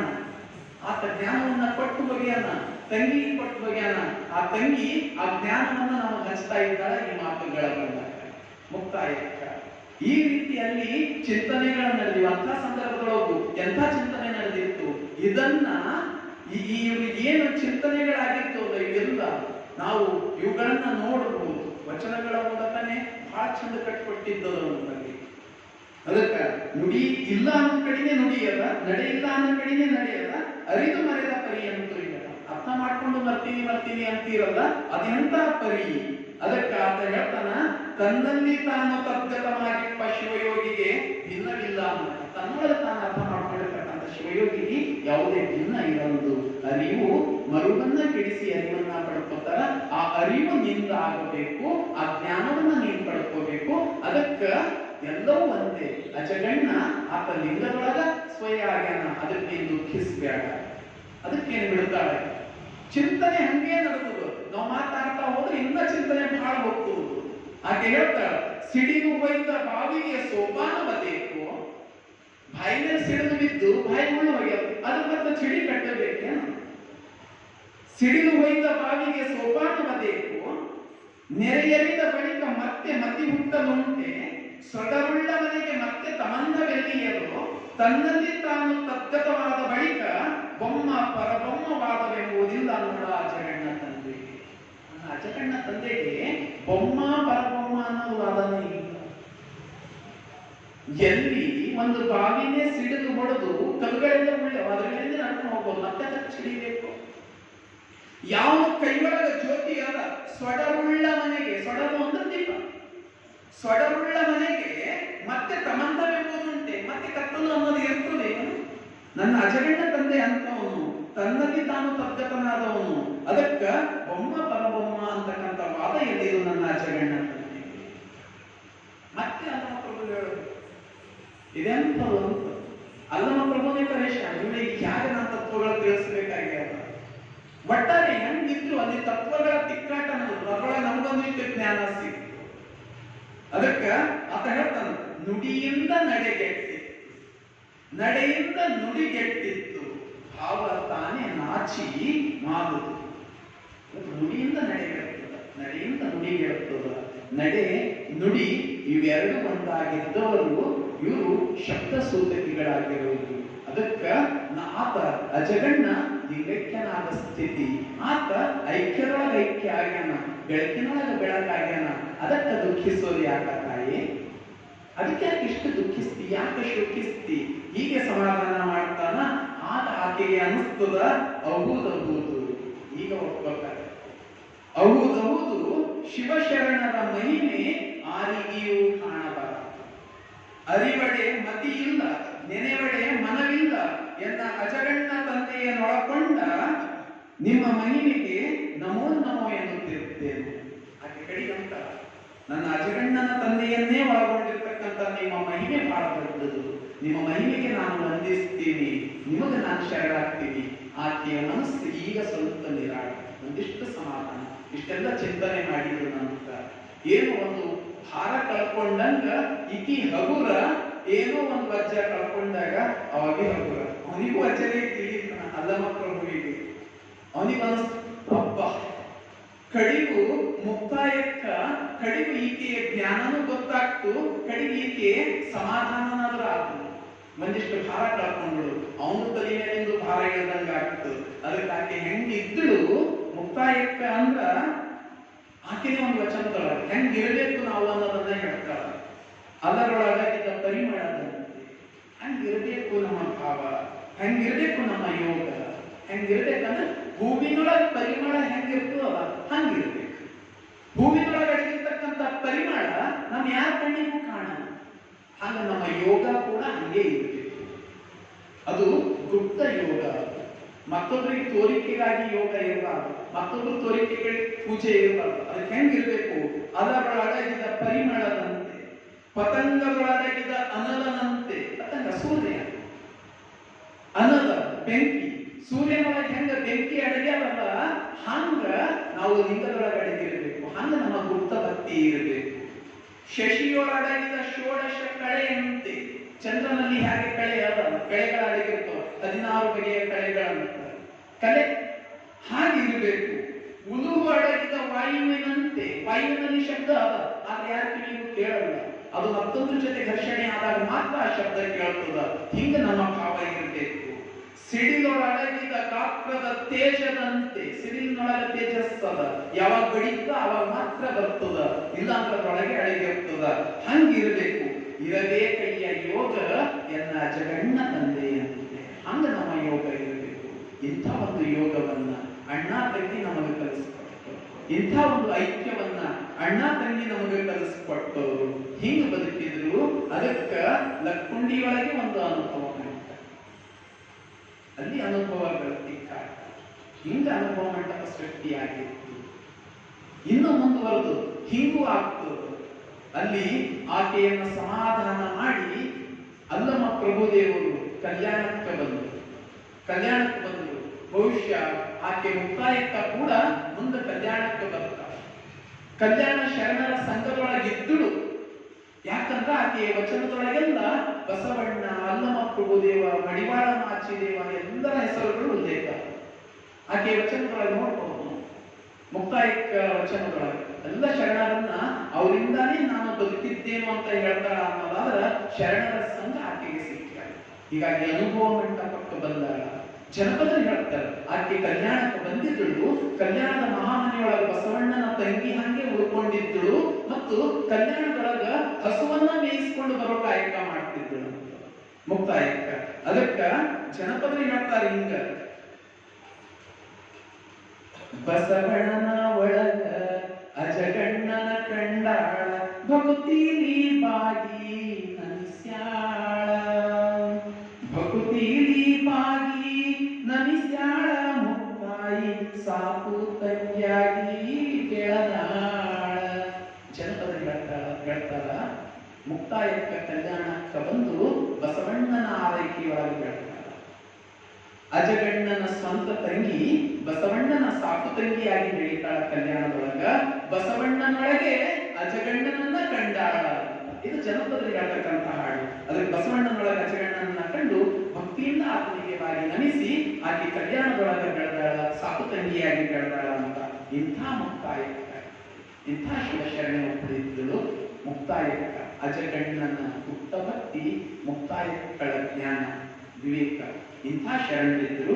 ಅದಕ್ಕ ಹೆಂಗಿದ್ರು ಮುಕ್ತಾಯಕ್ಕ, ಹೆಂಗಿದ್ರು ಜನಪದರಿಗೆ ಹೇಳ್ತಾರ, ಅಜಗಣ್ಣನ ತಂಗಿಯಾಗಿ ತತ್ವಕ್ಕೆ ಅಕ್ಕಾಗಿ ಸೂಜಿನಿ ಆದಿ ಧರ್ಮಕ್ಕ, ಸೂಜಿನಿ ಆದಿ ಧರ್ಮಕ್ಕ, ಮುಕ್ತಾಯಿ ಹಿಂಜಿ ಹಿಂಜಿ ಹೊಲದಿಯಲ್ಲ.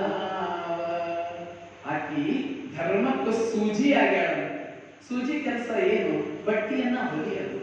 ಹಂಗ ಈಕೆ ಧರ್ಮಕ್ಕ ಸೂಜಿ ಆಗ್ಯಾಳ, ಎಲ್ಲವನ್ನ ಹೊಲಿತಾ ಸಾಗ್ಯಾಳ.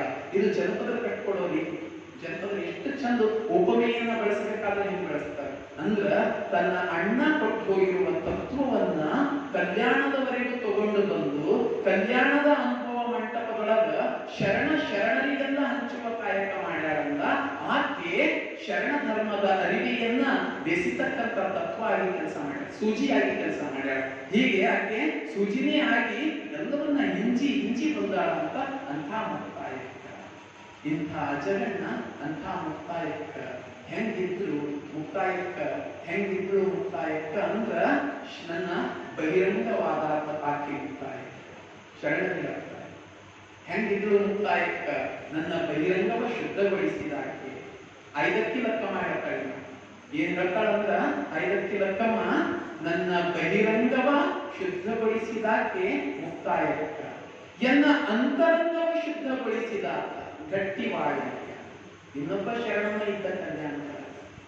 ಈಕೆ ಮುಕ್ತಾಯಕ್ಕ ಬಹಿರಂಗವನ್ನ ಶುದ್ಧಗೊಳಿಸ್ಯಾಳ, ಆತನೊಬ್ಬ ಗಟ್ಟಿವಾಳಯ್ಯ ಅಂತರಂಗವನ್ನ ಶುದ್ಧಗೊಳಿಸ್ಯಾನ. ಅದೆಂಗ ಅಂತರಂಗವನ್ನ ಶುದ್ಧಗೊಳಿಸ್ತಾರ? ಒಬ್ಬ ಮಡಿವಾಳ ಮಾಚಿದೇವನ, ಒಬ್ಬ ಶರಣನ, ಬಸವಣ್ಣನಂತೆ.